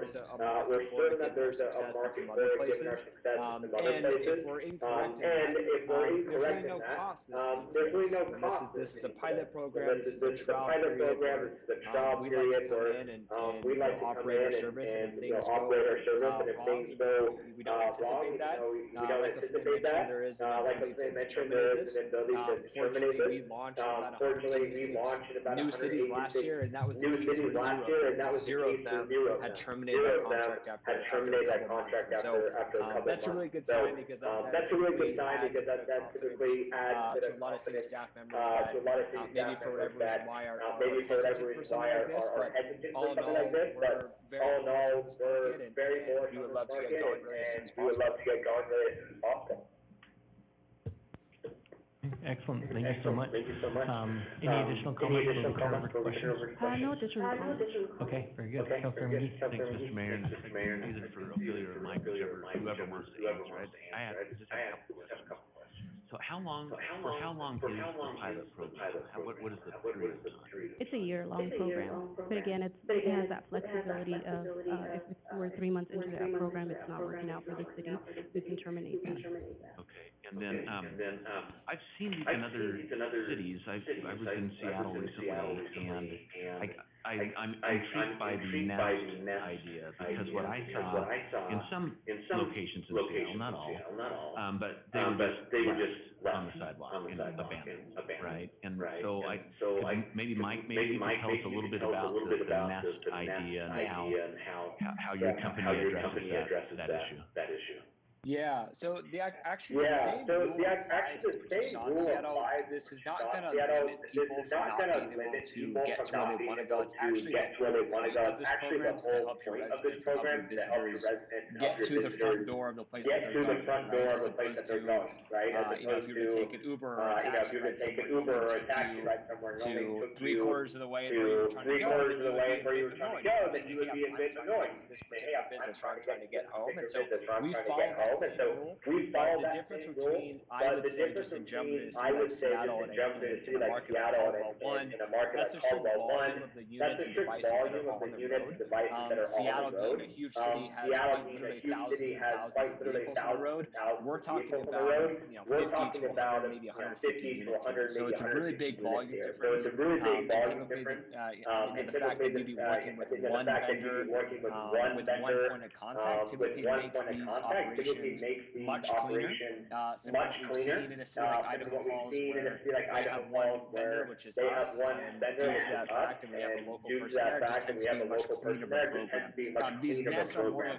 These nests are more locations that where vehicles be deployed each morning, and also locations where vehicles will be repositioned to throughout the day as vehicles are being used. Okay, so if I understand it correctly, Mike, there's an effort then to bring these back to their appropriate locations on a regular basis, is that right? Yep. Yeah, and it's done on an ad hoc basis. So the local representative that we have set up, this is a local entrepreneur, local business that whose sole business is to deploy vehicles, service them, charge them, repair them, ensure they're tidy in the right order. And they're incentivized to do a lot of this because they actually share the revenue with us. So this is a local business that gets to benefit from this program, that gets to earn an income from this program that the city is allowing. And then in turn, they get to take the they're creating and generating and use that in other local businesses. So it's a nice little flywheel effect. But you are correct, this is something that they're doing, I don't want to say 24/7, but pretty darn close. And then, Mr. Mayor, if you'll let me, one more question. And maybe this is for you, Mr. Mayor. We have a pilot project, which I think is always a good way to start these kinds of ideas. I'm assuming then the final contract will come back to council for approval, and then it just doesn't automatically kick in after the 1-year period. Is that? Am I accurate on that? I am not certain. It might be better to answer. Imagine we get if it is that, we can just ensure that it does come back for review. Mike, I think in our conversation that we had discussed was this pilot program. If we do want to move forward with the pilot program, after that 1-year pilot program, we would come back to the council for approval. Is that correct? We can, the language in the agreement actually does say that it will renew for successive 12-month periods. But that is actually something that can be fluid and be flexible. I think we'll have a really good idea, even within a couple months of the program, of how things are going. And if it makes sense to renew that, and think of this more as a long-term, multi-year contract, we're willing to do that. Or if it makes sense to part ways and shake hands and say, hey, thanks for giving us a try and coming to Caldwell, but I guess we weren't a good fit, for every reason why. So I think we can go one of two ways. Okay, very good. I think, Mr. Waterman, did you have something? Mayor, I believe the question was just answered, and the answer appears to be accurate. Yes, the council wants it to be, the current provision provides for a 12-month lease. It's an automatic renewal unless notice is provided, at least 90 days prior. So, which would mean that within 8.5-ish months from now, we would have to determine that we did not wish to have the lease continue, provide notice, and would terminate on the one-year anniversary date. If you would like to authorize the mayor to sign this with some modification to that renewal, relatively easy to direct the city attorney's office to make sure there's no auto renewal. We can make that straight through in the contract, or even redraft if we have to, make that straight through. The mayor can initial that change before this gets sent back over. So, it's, obviously we can't oblige for to agree to whatever modification you like to see, but if you would like to see modification, you certainly can propose one. That or Richard to plan workshops from today. I mean, whatever you're comfortable with. Yeah, Mr. Mayor, I'm totally supporting the pilot. I just want to make sure that, some opinion of success may be different than other opinion of success. And so I think it's probably incumbent upon the council to take one last look at this before it becomes a final long period contract. So that would be, and what Mr. Waterman just described, I think would be a nice, elegant solution to that, to just strike, if Mike's amenable to that, to strike out some language and have the mayor initial that. That would be my preference. Mr. Mayor? Yes, sorry, Mike, any comments on that? Yeah, I'm okay either way. I'm okay either way. Again, I think I just want to do whatever, the council is okay with. Very good. Thank you, Councilor. Do you have a question? I do. So I think I heard they said that there would be no cost during the pilot period, and then have we mentioned what the cost is to the city after that? Mike, do you want to answer that question? Yeah, there's never going to be a time. There's never going to be a time that there's a cost. Okay, because you charge the customers directly, correct? That is correct. Yeah, it's just like a. That is correct. Yeah, it's just like an Uber ride. Yep. Very good. Other questions? Councilor Stoddard. Mayor, Councilman Stoddard here. I noticed, I looked your company up, and I noticed that there were some payment issues, refund issues. Were those ever solved as far as customer complaints? Which one specifically? I don't know, no names were attached to them, just that there was some payment issues, overcharging, and then people weren't getting their refunds back. I'm not familiar with reviews maybe on like the App Store or It was just a charge for the scooters, whatever, charges it has for usage. Yeah, I'm not. I'm not familiar with what you're referencing. What I can say though is that there are times that someone feels as if they were overcharged, or maybe they thought that they had locked the vehicle, and it turns out that they didn't, which means that it would charge them on a permanent basis. Our support team is there 24/7, so there's always someone that you can reach out to, even in the city of Caldwell. Look at any one of the vehicles, and there's going to be an email for you to reach out to. Phone number for you to call if anything comes up. So that's something that we have for every market 24/7. Okay, and then the second question I had, are you registered with the Better Business Bureau? I'm sure we are. I just looked you up, it says you're not, so that's why I asked. Yeah, I'm not. I don't know. I interact with. Okay. Okay, thank you. Any other questions? Yes, Counselor Hogan. In this, I've ridden these electric scooters a number of times, they're a lot of fun. But in Boise, there's a number of providers. Is there anything in this contract that precludes another provider serving Caldwell? Yes. This one's only specifically for Bird Ride, so in the contract it does state that we are only doing business with Bird Ride for the time being for this pilot program, not allowing other, entities to participate in the pilot program.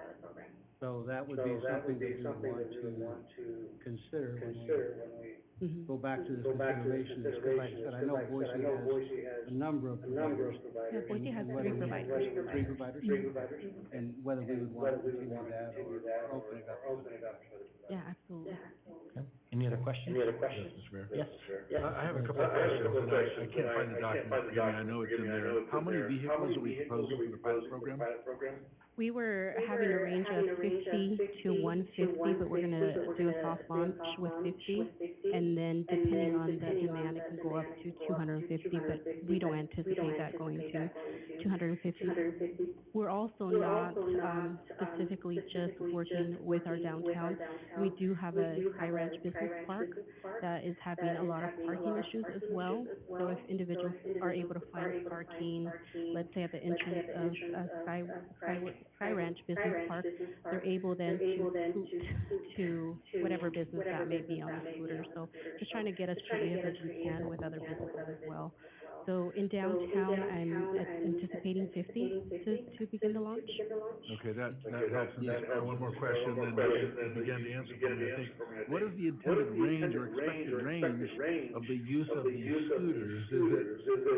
Is it downtown in Sky Ranch, or will they be able to take them anywhere in the city? Will there be do we know where the nests are going to be? Can you take it all the way to, Faith Landing, if you want, at one extreme of the city and out to the Rotary Ponds at the other? Yeah, so there's, what's called geofencing, so we are able to provide a distance of where they can go and where they need to stop operating. So one of the ideas when we started having a conversation with Bird Rides was to get the students from C of I into our downtown. There's a lot of individuals that don't have transportation because they're international students. So in Idaho Falls, a lot of the tourists, a lot of the visitors, what they'll use the scooters is just to do their river walk, and they take it for about 25 miles to 29 miles, I've been told. So we can work with Bird to determine the distance, the speed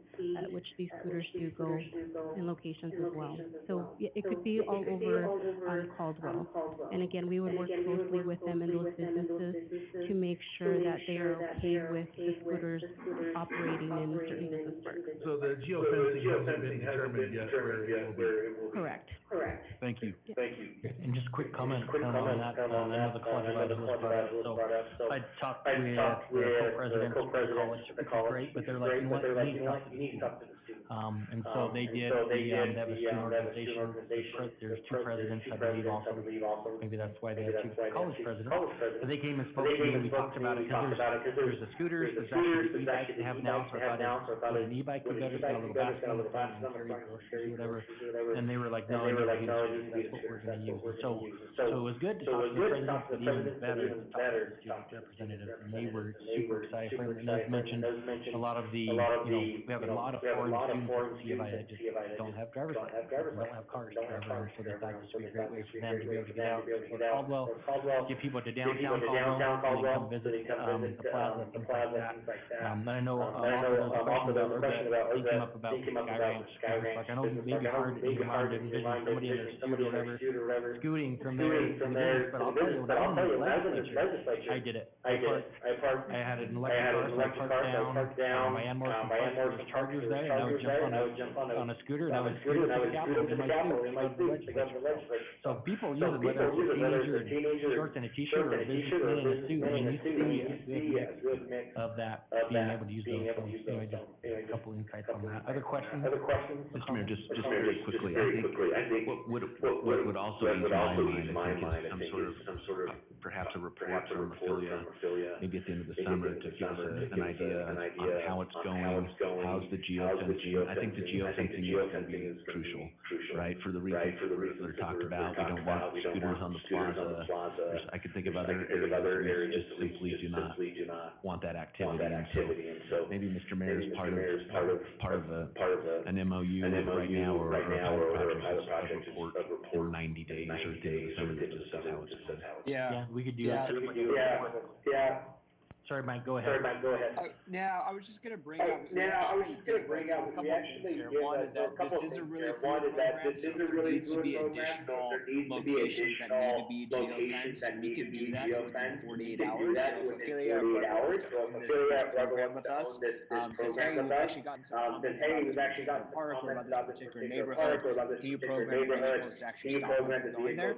You give us 2 days and we can program them to do so. And so that's a really nice thing. I think it adds that's a really nice thing. I think it adds. This is not a set it forget it program. This is not a you're signing on to this one day and say, hey, good luck with everything. Hey, good luck with everything. We want to be seen as a long-term partner of you all. And because of that, we also give the city access to a dedicated dashboard that has the location of every single vehicle, how many are there out there in Caldwell, how are they being used, where are they being used. And this is something that we'll just give to you all for free. It's basically just a single login. Any council member, any city staff member wants to take a look at this, we give this to you. So I think having the ability to see just the general success of this program and not even having to come to us, being able to download some of those reports and pull this information yourself is really important. And I can say that geo code caching, it does work, because the capital is off limits, and every time I get close, I would stop right there on the sidewalk, and I'd have to walk across the street to find, but I can verify, it does work, and it doesn't just jerk you off, it's a nice little stop, but it does work, so.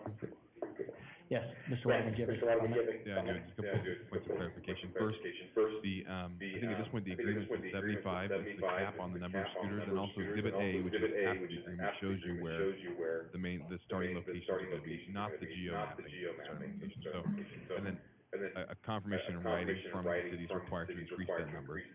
And then the other thing worth noting in terms of locations where scooters shouldn't be, the agreement does contemplate that the city's agreeing to some extent not to regulate scooters more than they regulate bicycles. But if there are places the city doesn't want bicycles and scooters, the city can regulate that. And while it might not be I think you could articulate that the city would be able to say, that a ride share is not allowed to operate scooters on the plaza.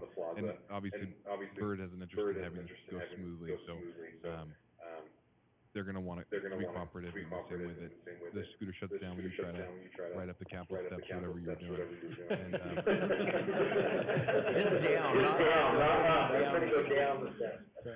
anyway, the council, the city does retain regulatory authority, not, to the extent that it would without the agreement, but it still does retain, a broad, regulatory authority. Excellent. Any other questions? You're good. Zick? Oh, yeah. Questions.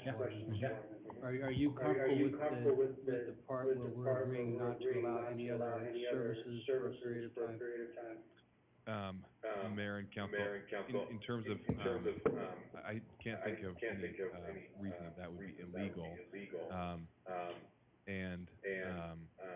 I'm comfortable with it in the sense that it's just a policy decision that the council is free to make. It makes sense to me, that you would want one company you're doing business with, one geo-map, one set of locations where these are gonna be located, one person to call when the scooters are riding through the plaza and the geo-mapping is not working. So anyway, I think it's both legal and also it makes sense to me as a policy decision. Very good. Any other questions? Is there anyone in the audience who'd like to ask any questions or anything on this? Okay, very good. Then in regards to that, I would ask for a motion to post public testimony on this item. So moved. Very good. Is there a second? Very good. So we have a motion to post public testimony. Do we actually need to do that?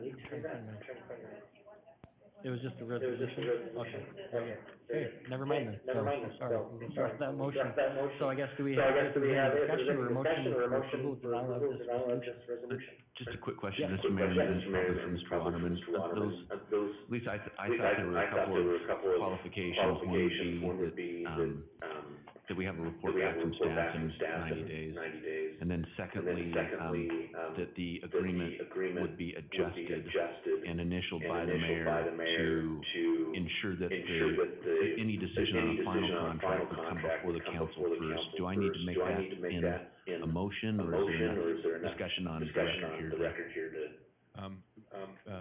Mayor and Councilman, who made the motion to approve? Has it been made yet? We haven't made it. It hasn't been made yet. I would just, you would want the motion to reflect those two additional. Okay. Yeah. Mr. Mayor, Councilor. I suppose the only reservation I may have about this, other than it being a great idea in so many cities, they're typically big cities. I'm just a little bit concerned about congestion, sidewalks, the streets. I'm thinking especially of downtown and safety. Our traffic and our congestion is getting to the point where I'm wondering if this would better serve us when our pathway is complete, and we don't have the public safety concern. It's hard for me to envision in a 5-block span from 5th to 10th, these scooters getting a lot of these. I can see them from the College of Idaho downtown and that kind of thing. But then I'm thinking the boulevard and I'm thinking of traffic, and I know how hard it is to see just pulling out from 18th on the Blaine like I do so often, and because it's a one-way and cars are parked on the street, I can't see the cars coming. It's just, it's a concern I have in considering scooters. Other comments or questions? I know that it makes you feel, so Idle Falls is the other city, and I believe it's one of the more successful cities, if I'm not mistaken, and we fight Idle Falls for 4th, 5th place in the state. Seems like we're ahead one year and they're ahead the next, so very comparable as long as population goes. They have a pretty vibrant downtown like we do. I know, my wife was just there this weekend with my oldest son for a soccer tournament. But anyway, any comments on that? Just a comment on that. Go ahead, Mike. Yeah, I was just gonna bring up. Hold on, Mike. One second, we did close public. Oh, never mind. Public testimony. Go ahead, my bad. I was on that point. I think Councilmember had brought up that this was only in big cities. I think oftentimes that really is a result of people just visiting big cities and people not visiting other cities. Actually, the vast majority of the market that we operate in the U.S. are cities the size of Caldwell. I think people are shocked to hear that, but we're live in about 45 cities with a population between 30 and 60,000. So that's squarely in Caldwell's range. So Caldwell's range. So again, I think maybe you've been to places like a Portland, like a Seattle, like a Boise, like a San Francisco, but maybe you're not going to Fort Scott, Kansas, or maybe you're not going to Kearney, Nebraska. But we have programs there, and they exist. As the mayor mentioned, actually, Idaho Falls is our highest performing market within the entire country for what we would deem as being long-tail cities or non-major cities. Thank you, Mike. Appreciate that. Any other questions or comments or any motions? Mayor, can I add a comment to Mike's comment? There is marketing. We have asked her to assist our communications director, specialist, to help us with marketing as well in terms of letting the community know that we are launching the bird program here in Caldwell and how to keep safe. So they're willing to help us with the marketing. So putting that together for us. Well, thank you. Yes, Councilor Murray. Mr. Mayor, I'm prepared to make a motion. I move that the resolution be approved with two caveats. One, that the final contract come before council, and then be adjusted by you, Mayor, on your signature. And then secondly, that the staff report on the project in 90 days. Excellent. We have a second. So the motion for Councilor McGee, for approval with those two, notations, regards to reviewing it at the end of the trail run, and then also within 90 days around the end of summer, was the comment, to have a workshop session, kind of discuss and show how it worked, where we go from here. And second from Councilor Doty. So if you would please grab your little remote and make your vote at this time. Oh, so it goes blue if they voted. Okay, then the voting is closed.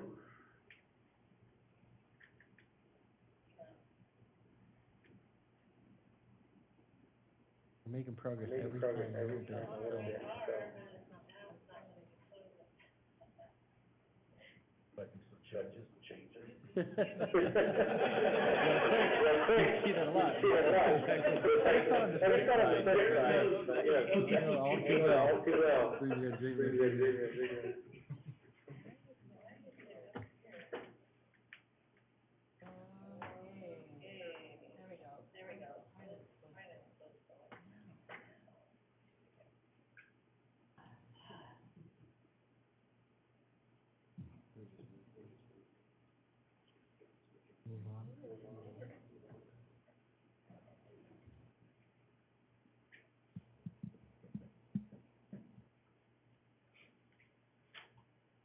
We just do it verbally. Okay, very good. Okay, so resolution, conference, we do need a voice vote, okay, or not a voice vote, a roll call vote, so Madam Clerk. Yes. Yes. Very good, motion passes. Okay, that moves us on now to, find my agenda. You are muted. I feel like I'm at home. Hopefully my wife's not listening at home, I doubt she is, so. Anyway, so that moves us on to new business item number 2, public hearing. So this is case number AMD 2201, amending development agreement 20-02. A request by Renison Companies, Inc. to amend development agreement 2002 for properties R35140 and 35142 as follows. Article 2, Section 2.3, Planning. 1, Standards and Amenities Requirements Items. So eliminating the 4% minimum open space to 10% minimum qualifying open space. And M, eliminating plating as required prior to construction of the multifamily component of development. Modified to read, if required, plating requirements shall be in conformance with Caldwell City Code. And with that, it was heard, went before the Planning and Zoning Commission with the recommendation of approval on April 12, 2022. Thank you, Mr. Mayor and City Council, Debbie Root, Senior Planner, 621 Cleveland Boulevard. This is a fairly straightforward request by the applicant to amend the development agreement, modifying 2 things. Item D, which indicated a 4% minimum open space.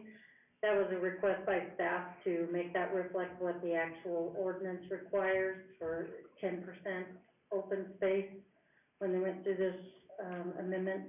And then the primary reason for the applicant is that when the original development agreement and case went through for approval, there was an intent to create more lots than what would be allowed through a simple split. And so they determined not to do that, and then so plating is required prior to construction. They wanted to eliminate that requirement for plating, and because they can complete this project without plating and with a simple land division and a property line adjustment, and that will not change the outcome of the development in any way. And so that is why we're here. They're requesting that those 2 items be changed in this development agreement. Staff is recommending approval of that. Planning and Zoning Commission also forwarded this with a recommendation of approval. Very good, thank you very much. Any questions from the council for Ms. Root? Mr. Mayor? Yes, Councilor Alden. Just confirming, the property is owned by one single owner. It's not intended to be broke up. Currently, it is owned by one single owner. There's two parcels. And they're intending to develop this in 4 phases. And, it is a multifamily project for, the property located, southwest of the Interstate and Stage Travel Plaza, or the gas station there on top of the hill. Right now, it's Cal It's Texture. broken up and sold into lots or single phases that you're aware of? No. Renison will develop the project and construct the multifamily. They may sell the commercial portion of the property, but that's within their rights to do so. Any other questions? Okay, very good, thank you so much, appreciate it.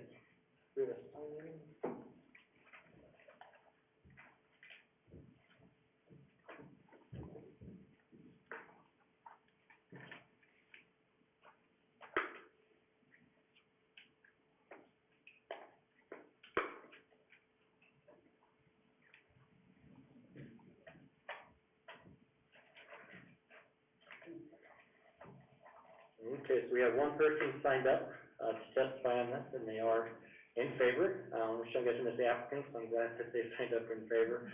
Mr. Turner, Zachary Turner, if you please come forward, just state your name, and then you have 8 minutes for your presentation if you need that much. So. It'll be tough. My name is Zachary Turner. My address is 4909 North Elsinore Avenue in Meridian. And I work for Renison Companies, and, quite simply, we're in favor of this, and, see it pass. So I'll stand for questions. Deb Root, has been great to work with, and really appreciate her help and guidance. Very good, that's it. Any questions from the council for Mr. Turner? Mr. Mayor, I've got the same question. Okay, yes, very good. Are you the management company as well, or will you be, when it's just developed, does it change hands, or how does that go?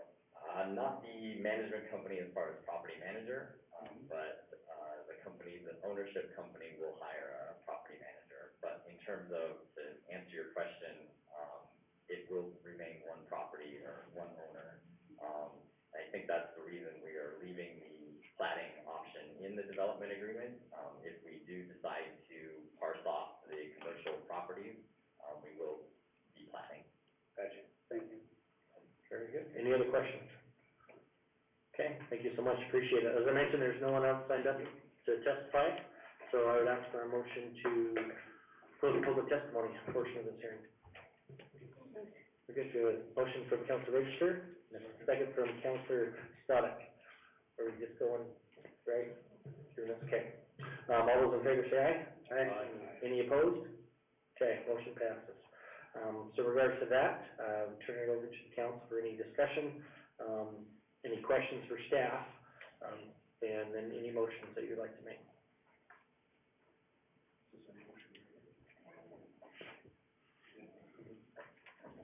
So make a motion, Mr. Mayor. Okay.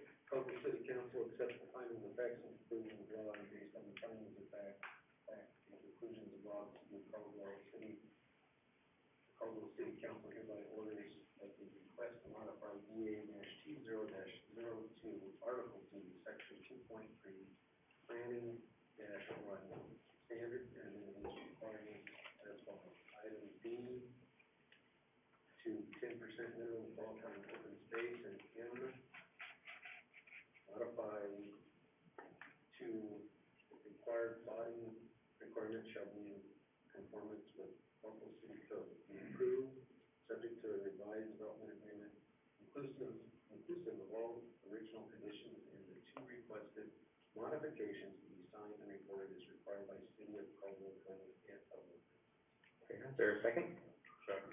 Yes, we have a motion from Councilor Godey and a second from Councilor Stoddard for approval of the request. Is there any discussion on the motion? Do we need a roll call, or do we just do a voice vote? Okay, Madam Clerk, please call the roll. Jody? Yes. Dottie? Yes. Williams? Yes. McGee? Yes. Register? Okay. Very good, motion passes. Is there, I feel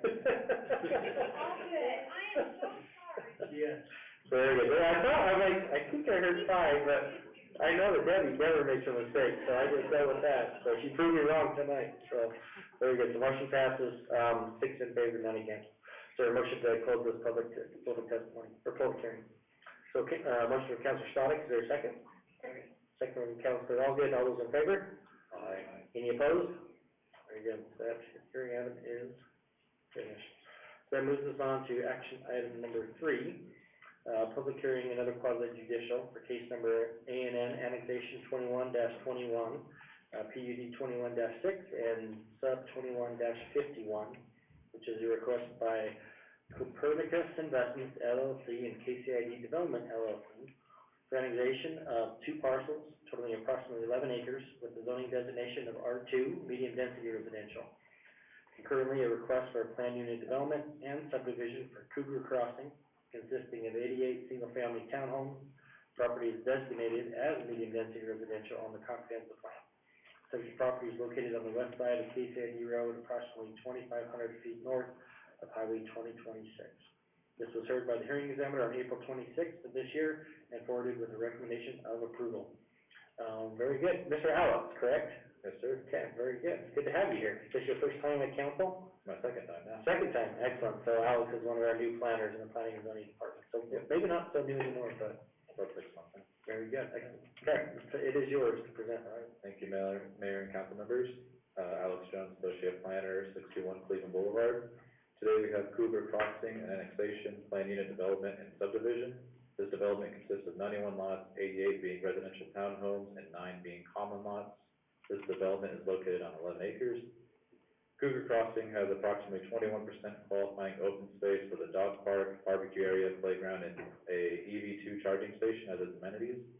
To the west of the development is Summit View Middle School. To the east is Virginia Park Subdivision, and to the north is the Topaz Ranch Development, is the approved Topaz Ranch Development. The developer showed a shared concern of the overcrowding of Valley View School District and met with the school to see what they could do. Both parties came to an agreement to contribute funds to the school, which the applicant can describe more in detail.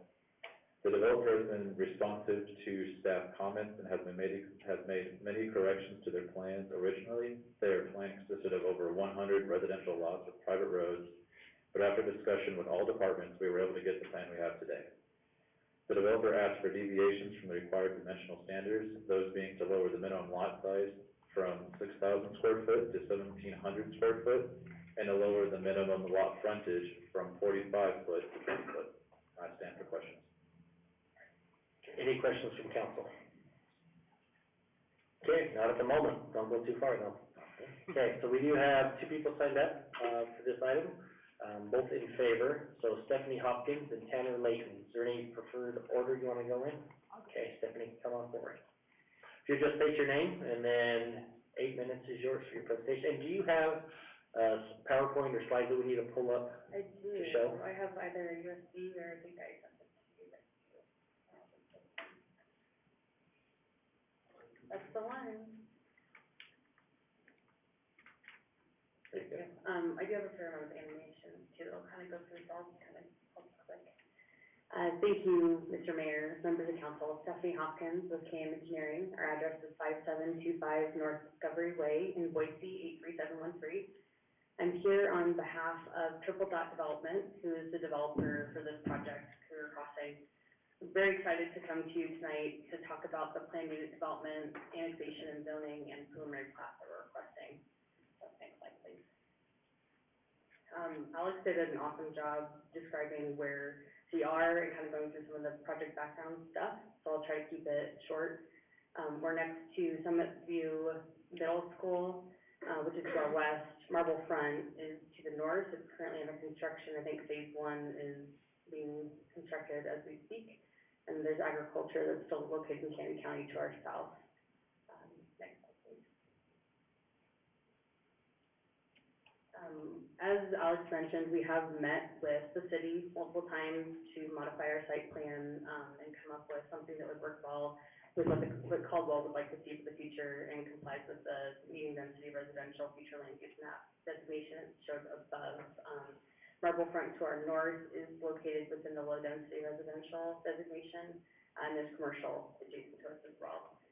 We did meet with Mr. Palmer with the Valley View School District, after receiving his initial comments and actually superintendent's initial comments on the project, and determined what would be a good, mechanism to help them with some of the stress that they've been dealing with all the development that's been occurring in the area.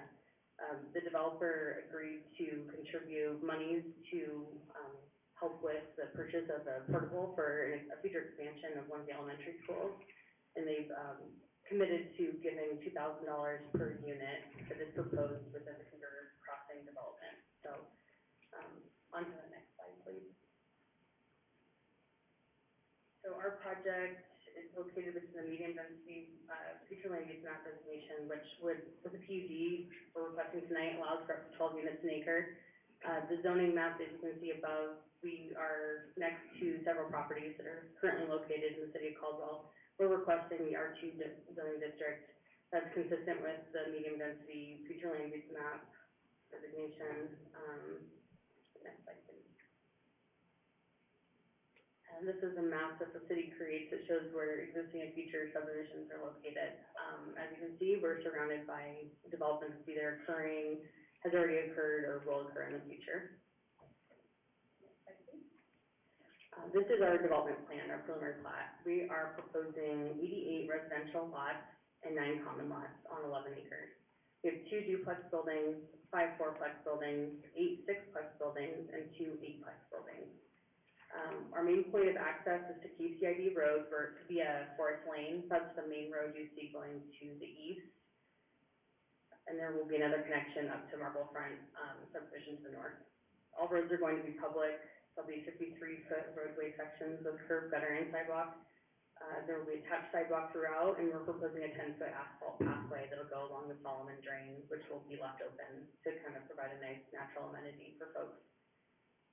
Each of the units will have a 1 or 2 car garage. We're also providing 22 extra parking spaces in the kind of hatched area that you can see in the center there. We've designed the improvements to KCID Road in alignment with what the city engineer requires. And there's a parcel that's located to the southeast of our site that currently takes access from KCID Road. As part of this application, they'll be taking access through our property and our project. So I'll kind of go into detail about that further, but it's that parcel that's it's an out parcel that's located kind of in the corner of our site. They'll be taking access through Forest Lane or Forest Road. Next slide, please. So these are the housing types, and this is kind of where the animation starts, so go ahead and click. This is a fourplex. We have a few different product types proposed for the number of units, and then also a front load and a rear load option. I know that during the planning examiner hearing, I gave him a printout of the product type. Would that be helpful for you folks to see kind of the front load versus the rear load? If you would like, so. Packet. Okay.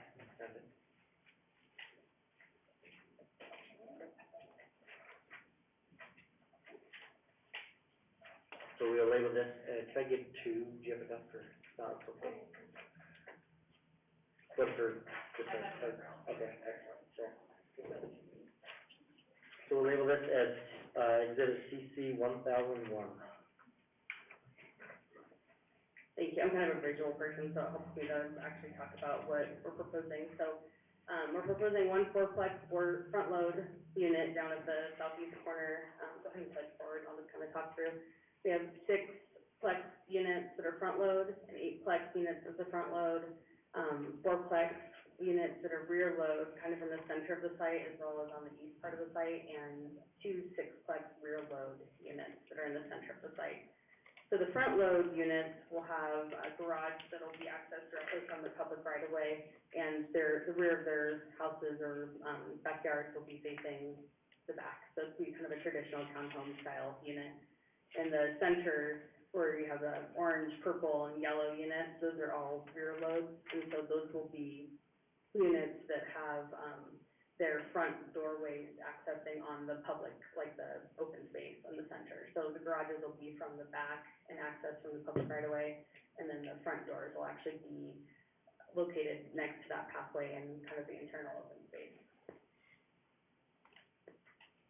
So, as part of the PUD request, as Alex mentioned, we are requesting to, have a lower square footage.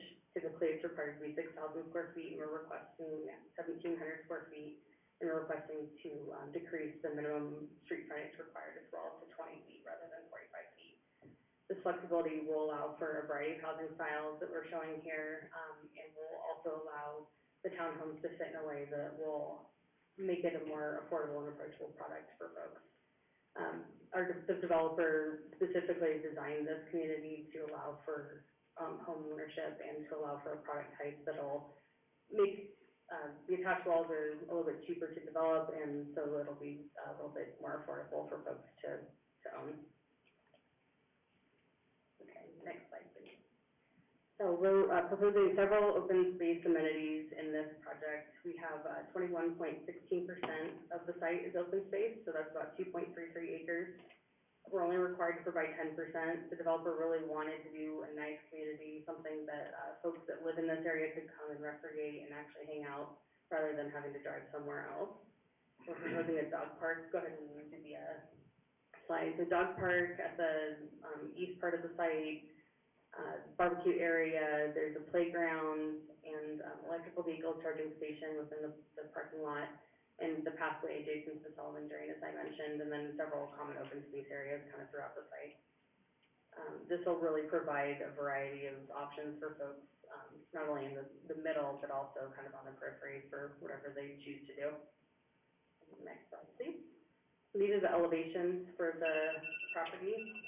The one on top is for the front load product, I'll be quick, and the one on the bottom is for the rear load product. And this is the contemporary style, and we're really excited to develop it here. The developer wants to build that exact product, and thinks it'll be a nice complement to what's already here. So, I believe this density is appropriate for the area. And will be a complement to what's existing and will really be a benefit to a lot of residents that would like to locate close to existing services, infrastructure, and existing development too. So we agree with the staff report and appreciate all of Alex's help throughout this process. It's been a pleasure to work with them in the Valley View School District, and we look forward to continuing to work with staff. I'll answer any questions. Thanks so much, Stephanie. Any questions from council? Councilor Stoddard, yes. Just a question on the subsidy for Valley View, is it 2,000 per door or per unit? Mr. Mayor, Councilman Static, it's for each unit, so I If we have a fourplex, it's just 2,000, or is it 8,000? No, it'll be per, so we have 88 units, it's gonna be $2,000 per unit, which comes out to $176,000. Thank you. So every door, yeah, that goes in. Thank That's an expensive door.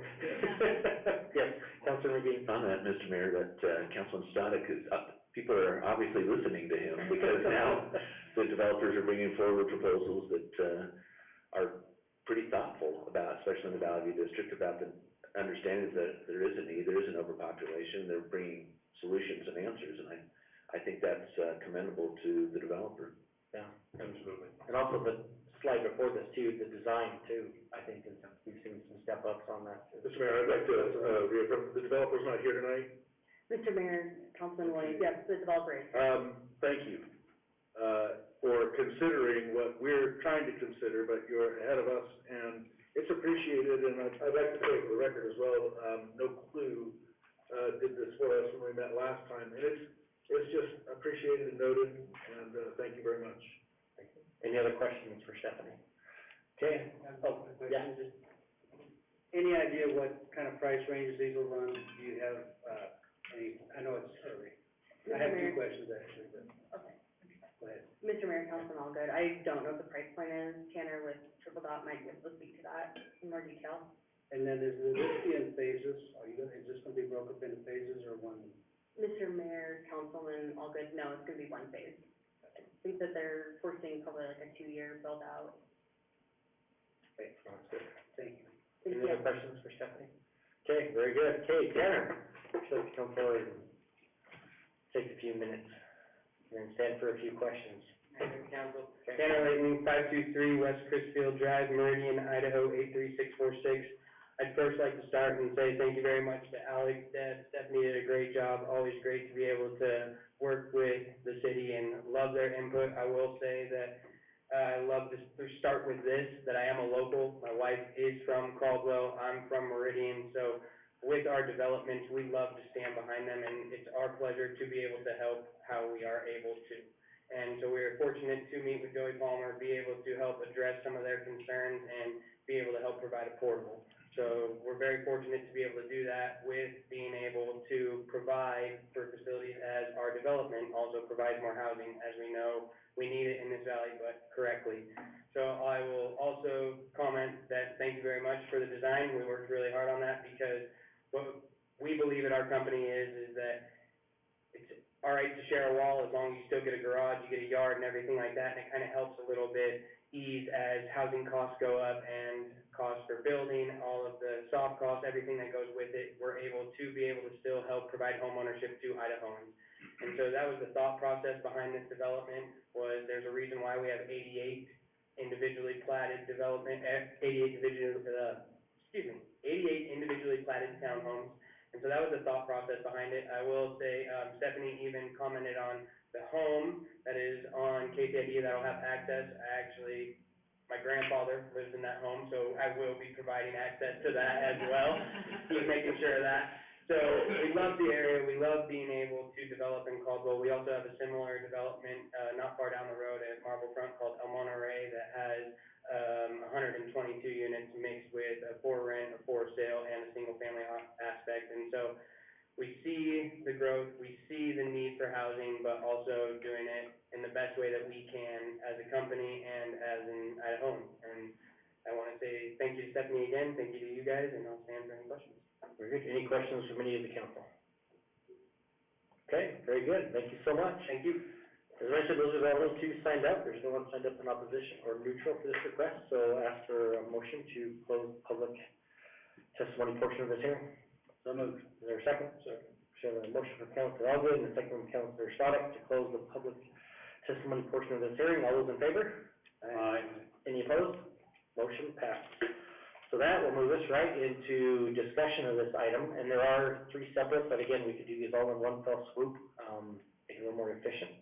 So it'd be the annexation, the planning and development, subdivision, open for discussion. If you feel there's additional, if you're in favor of it, if there's additional conditions, you can add those to your motion, or for discussion, or for whatever your flavor is this evening. So I'll turn it over to the council for your discussion. Any motions?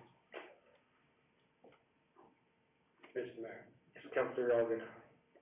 I move that City Council accepts the findings of fact, conclusions of law, and recommendation herein. Based on the findings of fact and conclusions of law, the Mayor and City Council, or case number ANN 21-000019 and PUD 21-000006 and SUB 21-000051, a request for annexation of 11 acres with an R1 zone designation and a planned unit development and preliminary plat for Cougar Crossing subdivision with 88 single-family residential townhome lots and 9 common lots is approved with the conditions of approval listed in section 15 to be enumerated in the development agreement. Very good. And I believe R2, correct? I think you said R1, but I believe you meant the R2 zoning designation. Yes. Excellent, very good. Okay, so we have a motion from Councilor Elgood, and a second from Councilor McGee. Any discussion on the motion? Okay, and I believe our clickers are up and working again, so we're going to give it a go and see if we got it going. So if you want to vote, now is the time to do so. Green for a yes, red for a no. Absolutely. There we go. Mr. Elgood. Oh, there we go. Okay, so we'll close the voting at this time. Okay, excellent. Hey, it worked. So, very good. So, as you can see on the screen, so the motion is passed unanimously from the council.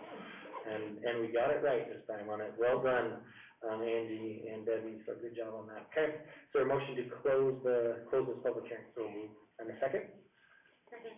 So a motion from Councilor Stoddard and a second from Councilor Richter to close this public hearing item. All those in If you want to do it there too? For the record? Okay, so if you use your clickers again. Okay, excellent. So then, voting is closed, and that motion passes. Surprise, surprise. We're getting it down, Excellent. Thank you so much, appreciate it. Okay, so that moves us on to action item number 3. Okay, and this is, actually, number 4. On that, this one, so it says consider bill number, this is the, okay, I was like, this seems pretty simple, but that's fine, it's just a bill for the annexation. So this is bill number 29, ordinance 3423 for the annexation that was just approved, the request to waive the rules, pass on the first reading and approve the summary for publication. This is where your little cheat sheet will come in handy. Is there a motion to waive the reading process and consider bill number 29, ordinance 3423 on its first reading by title only, and I'll read that title right now, actually, before the motion. An ordinance determining that certain land lays contiguous to the city limits of the city of Caldwell, county of Canyon, state of Idaho, and that said land should be annexed to the city of Caldwell, Idaho, as part of the R2 medium density residential zone, declaring said lands by proper legal description as described below to be a part of the city of Caldwell, Canyon County, Idaho, directing the city engineer and planning and zoning director to add said property to the official maps of the city of Caldwell, Idaho, repealing all ordinances, resolutions, orders, or parts thereof in conflict herewith, and directing the clerk of the city of Caldwell to file a certified copy of the ordinance and map of the area to be annexed with Canyon County, state of Idaho, and the Idaho State Tax Commission pursuant to Idaho Code, section 63-215. Mr. Mayor, Councilor Allgood. I would move that we waive the 3 reading process and consider bill number 29, ordinance number 3423 on its first reading by title only. Is there a second? So we have a motion from Councilor Allgood, to waive the 3 reading process, consider this bill and ordinance on its first reading by title only, with a second from Councilor Stoddard. If you would go ahead and lock in your vote at this time. You like that?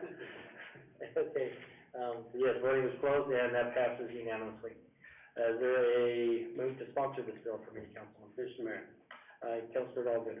I move to sponsor bill number 29, ordinance number 3423, and by title only, and approve the summary for publication. Very good. Is there a second? Second.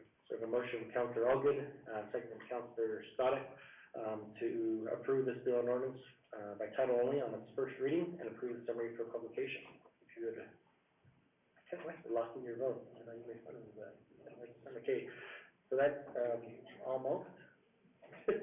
Very good. So voting is closed and that passes. Very good. Okay, so that, do we have a motion to close this public hearing? Yes, we have a second. Okay, so the motion from Councilor Stoddard, second from Councilor Doty to close this public hearing item. I'm sorry, I didn't get that one. All those in favor? Aye. Any opposed? That motion passes.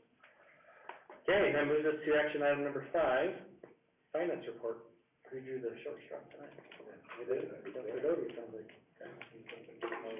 Sorry, it's in your, I can do it. Okay, Councilor Williams drew the short straw, it sounds like, so. Mr. Mayor, Yes. I move that accounts payable in the amount of $1,859,870.63, represented by check numbers 161609 through 161959, and payroll for the amount of $452,853.50, represented by check numbers 37236 through 37264, and direct deposits be accepted, payments approved, and vouchers filed in the office of the city clerk. Very good. Do I have a second? So a motion from Councilor Williams and a second from Councilor Doty, for approval of the finance report. Do we have that? Okay, very good. So voting is open. If you'd put in your vote.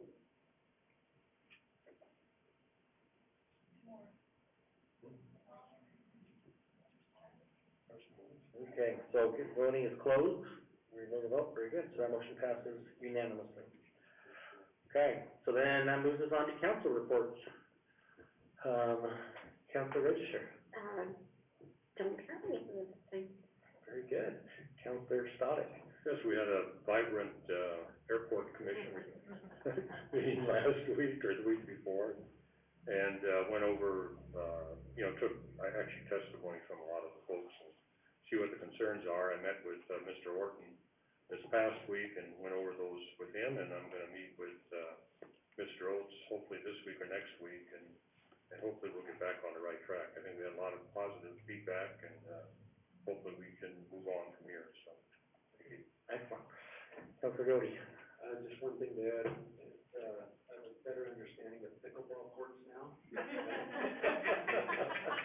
How important that is to a certain group of individuals within the community, so I appreciate that. Very good. More than you ever wanted to know, it sounds like. Excellent. Councilor Williams? Mr. Mayor, I had the opportunity unplanned to meet with an engineer that we heard from just recently who specifically wanted us to know how much he appreciates staff, planning and zoning, all of your efforts, seemingly tireless efforts in working, and said how great it was to work with the city of Caldwell, and I'd like to thank them as well. We sometimes come at you like it's after sale, and it's certainly not meant to be. You do a great job, and you're being appreciated by those that matter the most, and that's the community, and so thank you for that. I'd also like to note that I had an opportunity to have lunch with Lisa Boyd and Jody Palmer, and again, thank you to staff for helping them get the map that they need as they try to look ahead to plan where to build these schools that they're going to need to. And again, it's just a reflection of how helpful the staff is as we try to do what we're entrusted to do and rely on the help of a great city staff that you will receive. Thank you so much. Councilor Allgood? Nothing for you tonight, sir. And Councilor McGee? Well, let me speak for Councilman Allgood and remind everybody to go vote tomorrow.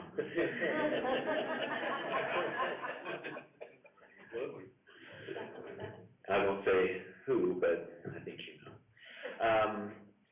Mr. Mayor, first I want to thank you for starting your staff tours, and you may want to talk a little bit about this during your report too, but I want to thank you for coming to Caldwell's premier development in Sienna Hills. That's where we live, and I thought, Mr. Mayor, it was a great event. I counted no less than 50 people who came out just to hear about city government, and the mayor spoke briefly. He brought, thankfully, he brought Brent Orton, who could answer a lot of our questions, and our HR director was there as well, Alyssa, and it was a great event, and I commend you for taking these meetings to the different neighborhoods in Caldwell, because I think, I thought it was a great time. I do have, and at some point I'll sit down, I do have a couple of questions about the voting system, including if someone has to do it via Zoom, how will that take place? But that's something that we can do offline. I do appreciate the fact that we're modernizing and we're taking a step in that direction. I think it's a good thing. Obviously, we have a couple of bugs to work out, but I mean, I think it's a good direction. It does, I don't normally speak a lot during this period, and I'm not going to speak much longer, but it does bring up, I think, Mayor, some discussion that needs to take place long-term about parliamentary procedure and what that looks like going forward. You and I have had a brief conversation about motions and secondary motions and such. I will think I'll say this out loud, and because I do think it deserves some discussion, is at what point does the Caldwell City Council need to adopt rules, Robert's rules or parliamentary procedure or something like that so that it's official? Right now, it's my understanding when Mr. Hilty commented on it a few nights ago that we really have not adopted Robert's Rules of Order or parliamentary procedure. Mr. Waterman's grabbing his microphone. So before I talk anymore, we should hear what Mr. Waterman has to say. Sure, Mayor, Councilman McGee. My understanding is that Caldwell used to have formally adopted Robert's rules, and then when Mr. Hill took over on his recommendation, I believe, went back and undid those, and has no formal rules now. There are pros and cons to both positions. The benefit of having the rules is that you can, I guess, force a vote or force a decision. There's some structure and there may be some benefit if things get bogged down to having those rules to force an issue. The downside is that you may end up with objections to actions that were taken on the basis that the procedure was incorrect, where 6 members of the council clearly intended to do X, and somebody says, well, you didn't actually formally do X because by your own adoption of Robert's rules, you failed to do things Y and Z, and therefore your action was invalid, and now you have to bring it back. So anyway, it's absolutely a discussion you could have at a workshop. It'd be interesting to hear what everyone's thoughts are about how things have gone since the Roberts rules went away, and it's ultimately just a policy decision for the council to make. Yeah, and it sounds like, Mr. Mayor, it's probably a conversation I could start with tomorrow, and get the history of that and why that was done. My concern is not, I hadn't thought of that. That is a concern. If, we had a mayor for 24 years who ran the meetings. We now are lucky to have a mayor who knows parliamentary procedure and understands parliamentary procedure and can run the meetings. My concern would be at some future point with a different mayor who may not understand how to run a meeting or may not call on members of the city council for motions and things like that. So that's what makes me, it's not this current mayor. It would be a mayor in the future who simply doesn't understand the process. And so I simply bring that up. I'll start with a conversation with Mr. Nolte. Thank you. Sounds great. No, yeah, thanks, and thanks for bringing that up. So, okay, well, so just a couple things, real down here, just kind of want to go over. I was getting elections, thank you for mentioning that. Yes, remind everybody to vote. I do wish Councilor Allgood all the best luck tomorrow on that. He is on the ballot, but we do recommend everybody go out and vote for who you feel is the best candidate to represent you. That's what matters. And just get that vote. Our numbers are, as you all know, pretty abysmal when voting happens. There's not many people to get out. So get out and let your voice be heard. Then you have the right to complain, right, as long as you vote. So I had an opportunity to attend a conference, planning conference recently. There were some great discussions that had there, some things I'd love to implement as we continue to look forward into the future. I appreciate your comments, Councilor McGee. As we work these bugs out, we're gonna see some ups and downs when we work. You know, for example, the light that we had, you notice we didn't use that tonight. That just didn't work out. It was just way too bright, and it just didn't work how we had hoped. So we're looking at adjusting that. So some of the things we'll need to go back and see how can we still make this better, make it more efficient and better for the public, really, so that they can see and know exactly what's going on in that regards. One of the things at that conference that talked about was parks. Kind of opened my eyes a little bit, especially here in Caldwell, where, you know, focusing on making sure that you are not just requiring, you know, like 1 acre of park for every 1,000 people in your city. A lot of times that focus can basically just focus on new parks, new developments, and you forget about your old parks. And I use Lions Park for a perfect example. A wonderful park, I'm sure, in its day, but it's in dire need of help and attention, and it's in a very underserved area of Caldwell, you know, for the residents that live over there. So we need to make sure that they have a nice, clean, fun place to go and play and get out and recreate, not these new, nice subdivisions. So, you know, looking at some perhaps changes to how we do that, how can we start making sure that they're getting taken care of as well, not just the new area. So I love the thoughts and talks that they had on that. You know, other things about increasing participation in these meetings, opening it up actually even a week or two before the night of the hearing, where the staff actually does their presentation, PowerPoint, has it online where they can go there and look at it, ask questions. So if you have, you know, an older person that isn't able to get out and come here, they can get on a computer or something like that, look at that, hear the report from the staff, and type in questions that could be answered. So just really engages more of the community, again, especially those people that aren't able to get here, whether it's due to age, inability to drive, or don't have a vehicle. So just some different things like that. So there were some great discussions we could have on that in the future. Exciting to see these developers stepping up for schools, and helping to provide for that. I'm hoping that the legislature is listening to some of this and hearing about some of this, because what we don't want is bidding wars. You know, somebody come in and said, well, they gave us 2,000, you need to give us 2,500. And I appreciate tonight what they did, and that is amazing. But we want to make sure there's level playing field on that. And I think an impact fee does that, because then they know exactly how much it is. They're not trying to outbid each other. And so I'm hoping the legislature notices that the development community is stepping up. They're doing it themselves. So let's just make that a level playing field for everybody. So I'm really hoping that they can take note of that. I'll be reaching out after the elections, because they're very, very busy right now, as I'm sure Councilor Allgood has realized, to some of my friends in the legislature and say, hey, look, they're doing it. Let's have you guys step up now and make that, on that. See, cross these out as I go through. So schools, thank you so much for that comment on the community outreach. It was, I mean, we have these spots that sound great, but you never know, and it was better than we could have imagined. The people were wonderful at it, Sienna Hills, in that regards, and I know that Councilor Stark had talked about coming out, and being able to make it. But if you do, I know that everybody's kind of assigned a time to go, if you do wanna go to another one, just let us know, because we do need to be careful with 3 or more creating quorums and things like that. So if you do wanna go, we could do up to 2. If you have a desire, just let me know if you could, so we make sure.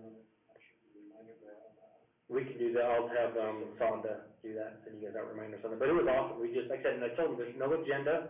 We're just here to talk and to get to know you, get to know your community, what your needs are. And we're gonna be going throughout the, and that's what they asked, are you just coming to Sienna Hills? Like, no, we're going to all throughout. We're gonna be down at Lions Club to that area. We're gonna go to Manchester Park. I can't remember some of the others, but we kind of did it strategically so we get to each corner of Caldwell.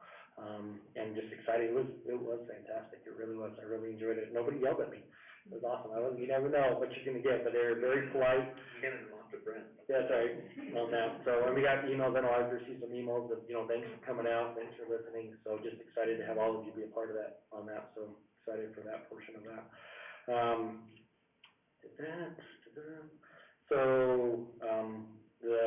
We had some great discussion on the business improvement district, and we appreciate Sabrina being here. And I just want to give a shout out to Sabrina and what they do down there, because without them, it really wouldn't be what it is, on that. And Emu Creek Plaza is just a phenomenal piece of Caldwell and has done incredible things. I've seen that firsthand. First concert tomorrow, right? First concert is tomorrow. Hopefully all my workers show up, because I don't think I'll be there to work. But anyway, they do a great job, and I hope you know that's great. I know I fire a lot of questions at you in emails, and it's just getting answers. I get asked a lot of questions, that's like what tonight was. We're not trying to pick on anybody, we're just trying to communicate and get that out there in that regard. So we'll have some continued discussion. It sounds like there's some people that think a cap may be good, and some think, let's just kind of let it ride for a little bit. So we may have some continued discussions on that and see if there's flavor from the council, if they want to bring that as a public hearing item for discussion, and if they want to make any of those changes there. So we'll kind of see how that goes and what your feelings are in that regards. And then maybe just lastly, I know I listened to the last council meeting that I was not here for, and I know Councilor Stoddard had brought up about the urban renewal, and so just want to kind of give maybe a flavor too. Obviously, no decisions are made at this time because it's not an action item, but I know there's been discussion about the new urban renewal area that was created end of last year. Is there desire to look into the legalities of if a city council wanted, not saying that we are, but if the city council wanted to revert that, is it legally even possible? And so obviously, the Hamilton, Mexican, and Hilti have conflict of interest because they represent urban renewal. So we would have to outsource that. So before spending, taxpayer dollars, I wanted to just see, kind of like how Councilor Stoddard brought up, if there's even a flavor for that. If not, then it's probably best to save that money, not hire an outside attorney to investigate if it's even legally possible. And so that's where, it's kind of up to the council, really. Is it worth looking into, or is there enough support of it that really, regardless if it's legal or not, we like it, we think it needs to stay, in that regard. And so again, no decisions made, but just discussion to see if that's the path you want to go down, or if we're kind of happy where we're at and put it to bed and move on. Mr. Mayor, my only point in bringing it up is not necessarily against it, it's just, I thought with the tax burden everybody's carrying right now, including these business folks, that it might be a good idea to delay it for several years, similar to what we had a moratorium, I think, at one time on building permits and all that. That was my point. So. Okay, very good. Yeah. Any discussion on that at all, or? I would be extremely concerned with that. I totally understand what taxes are gonna be nuts this year. But the city and our, economic development team have been working for literally years on this project. Even the rumor that we would be considering changing that will do extreme damage. It concerns me, because we have years invested in this, and all the work of Stephen and all those people before him, even the idea that we would consider that could be seriously damaging to the projects that are functioning right this minute. Thank you, yes, I appreciate those comments. Any other? Yes? So this was only just approved in December, right? I don't know the exact date, end of last year, I know, Yeah, so. but they were already working on projects and getting people in before it was approved? So I know it had been going on for a couple of years. You know, the original one that was approved through the council, went to the commissioners, everything looked really great.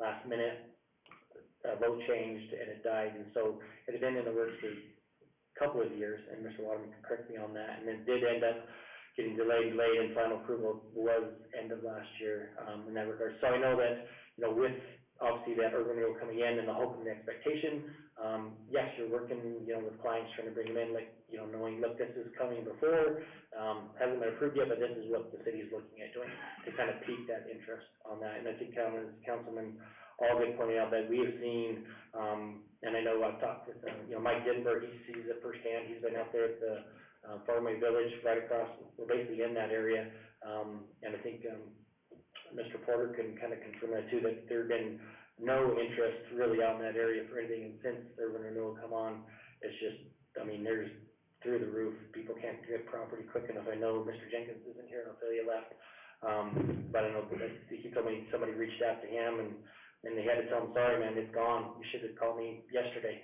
and it's just that quick, property getting picked up. At this point, there's a number of land deals that have already taken place that are already done, you know, to back out now would create significant, I don't even know if there might be some liability issues. Yeah, and there's also been, Councilor Stark, I don't know if you're aware of this one, even outside of the urban renewal area, so it stops at, is that Purple Sage Road, just north of Farmway Village? So there's a property on the other side, because that's where it ends, and they're building a 400,000 square foot building, and it's outside the urban renewal area, but that's what brought them, just because they knew other things were coming, so that obviously will still be taxed normal. So it's even creating some energy outside of the area and that you wouldn't have seen before, that, you know, could obviously help offset some of the taxes that would be deferred during that time period, so. I guess the only other, this is Chuck, I mean, I just, personally, I would have liked to have seen the first one sunset and see where we were at, and then have worked the second one, but, you know, it's done, it's done. Yeah. So the vibe I'm kind of getting is probably not worth using or hiring an outside firm to investigate into that. Is that kind of general vibe? Am I just reading that right? Okay. Mr. Mayor, just one more comment. Yeah. The reason I look at it like that is because, again, the estimate that the county folks made is there's going to be $174 million taken out of the tax base again, and who has to make that up? Homeowners. So. I disagree with those numbers, but you and I go back on that a long way. I know. The actual number on the old one was $135 million. That's a good number, so. Yeah, and I think the hope is if we can get Steve getting here to kind of, I know it's set for 20 years, but try to get that even down to, let's fill it up in the next 10 years. And once that's done, we can move on. So I think that's kind of the goal there. Well, I appreciate, like I said, I know I thought some discussion would be good on that kind of, I know that keeps coming up, so now I think that kind of puts that to bed and appreciate that. We'll keep moving forward, and Stephen will tell you, will keep doing their magic, bringing in those wonderful people. And that's one of, maybe just last comment is the people that are coming to Caldwell are phenomenal people. The businesses they're bringing is great, and the money they bring and the jobs, but they're just good people and good businesses, and we love to see that, because that's the kind of people you want to build your city with. You know, a lot of those people that were here on the BID discussion, just, you know, their heart is here in Caldwell. Like Corey, what he shared, you know, he does it for the love of it, and that's what we want, that's what we need, because then you're sticking through the good times and the bad. If you're just here for the money or for whatever, when things go bad, you're gonna leave, but when you got people like Corey and other people that are here for the love of it, they're gonna stick with you through the good and the bad. So, anyway, that's all of my commentary that I took a little while on that, but appreciate everyone and your thoughtfulness and everything in regards to what we're doing here. So, with that, I would stand for a motion to adjourn in a second. All those in favor? Aye. Motion passes. Recording stopped.